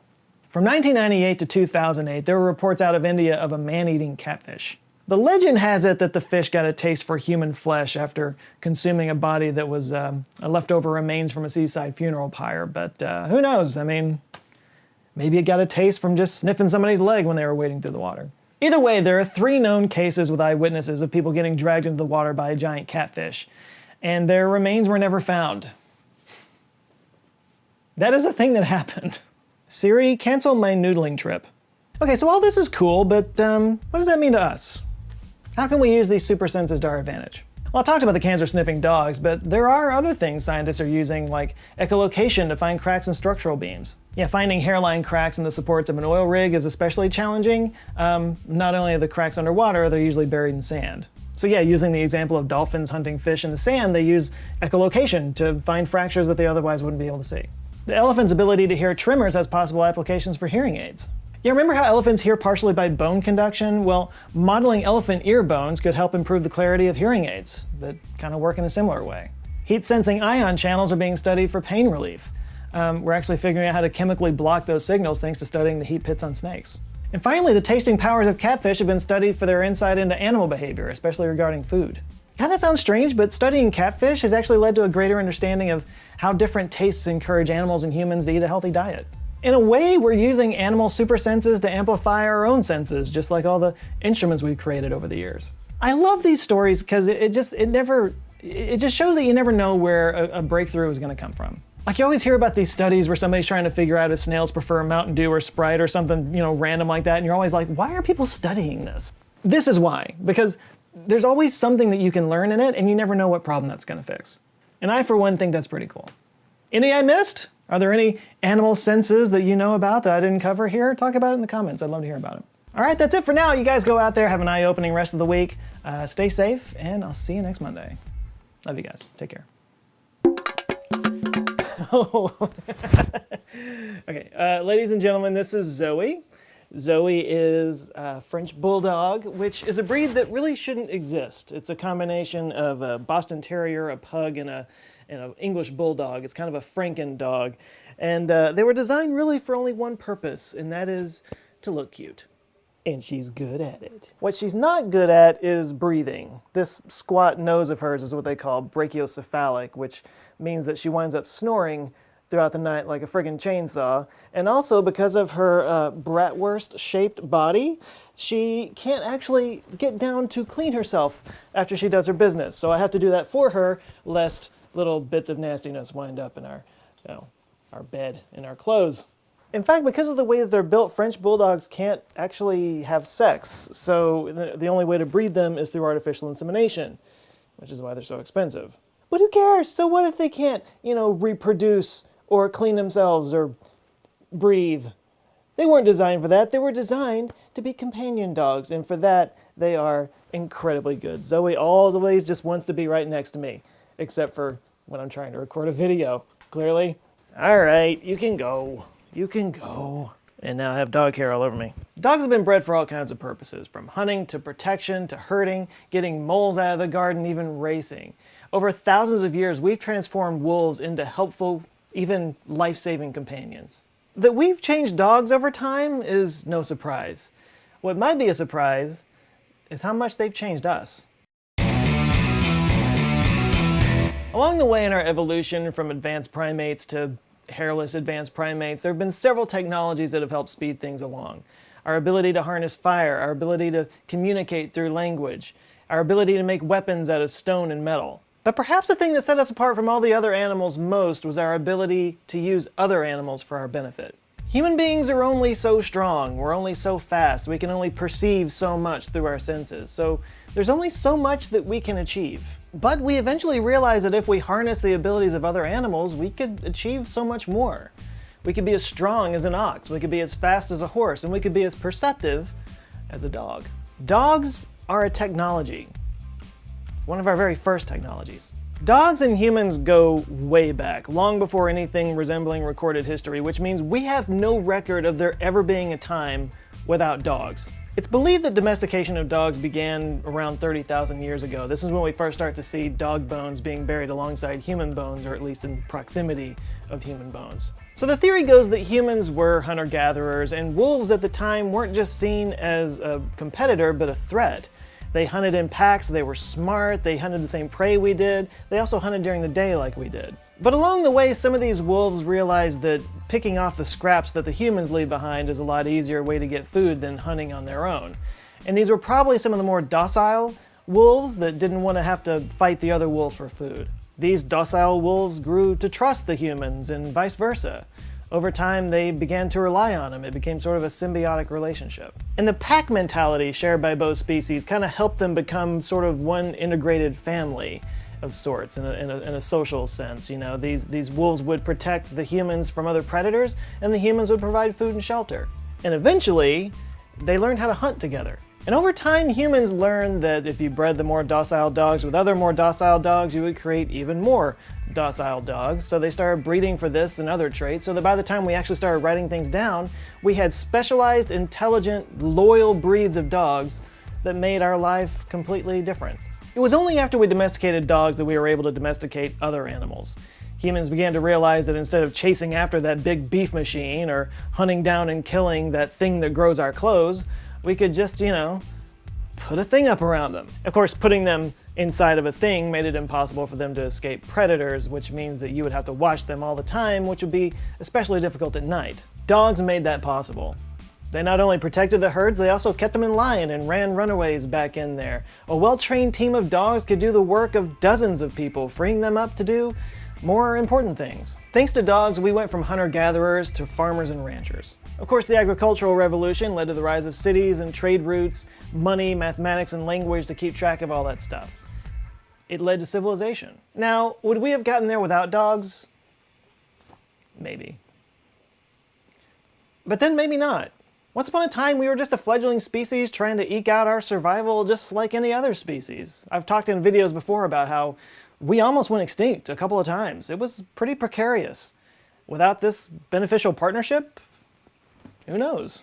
We actually partnered with and lived with dogs for so long that some people actually think that both of our genetics have been changed because of it. It's led to a connection with dogs that we just don't have with any other species. To the point that many people think that their dogs can read their minds. But can they actually read our minds?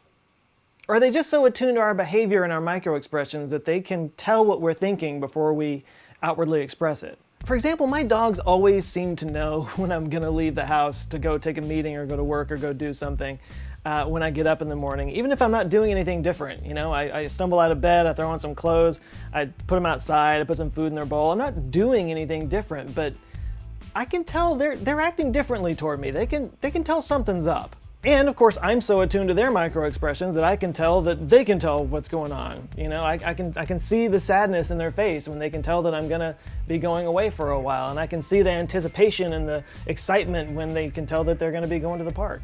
In fact, a recent study in the journal Scientific Reports shows that dogs make more facial expressions when a human is looking at them than when a person is looking away, even if there's no food or treat reward involved. And this indicates that it's not some kind of subconscious movement on the dog's part. It's actually a way for them to communicate with us. And dogs have one of the most expressive faces in the animal kingdom.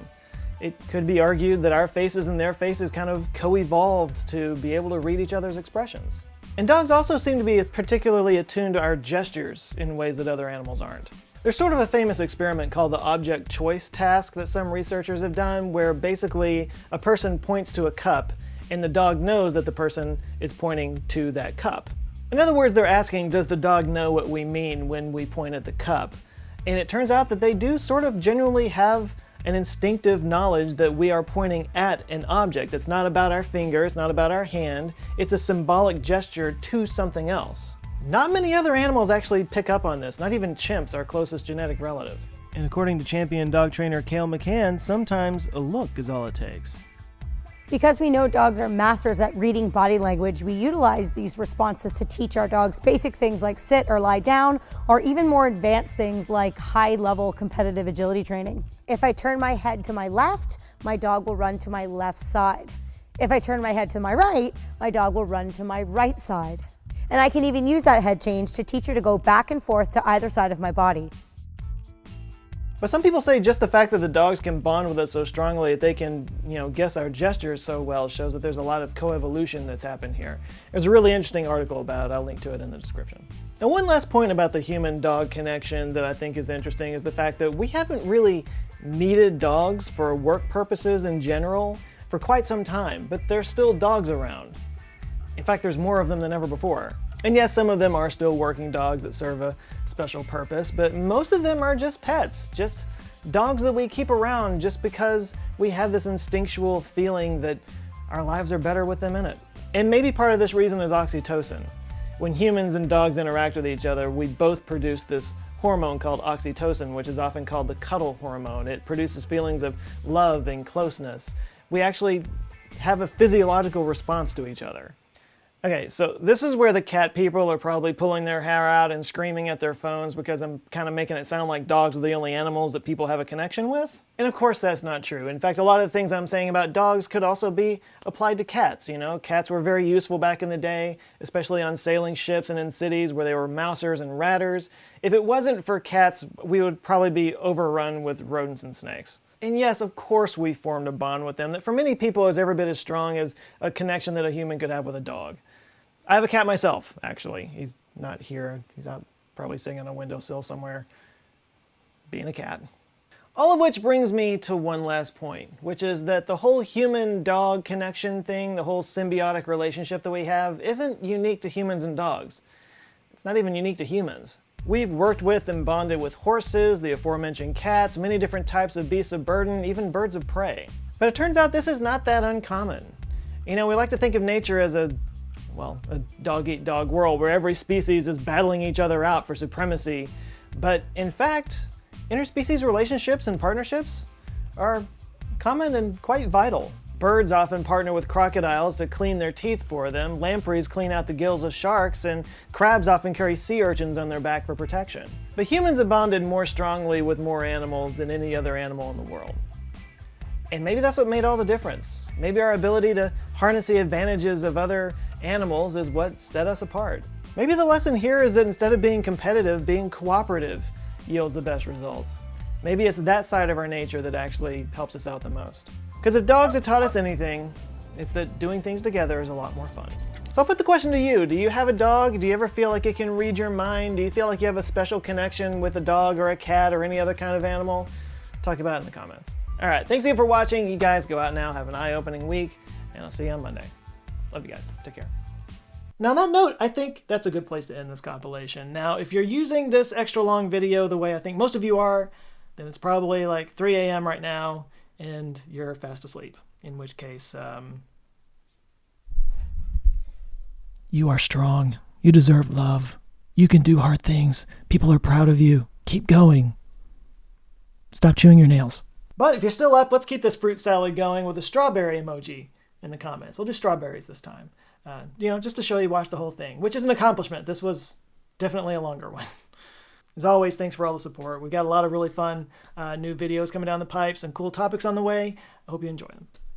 But until next time, go out there, have an eye-opening rest of the week, stay safe, and I'll see you on Monday. Love you guys. Take care.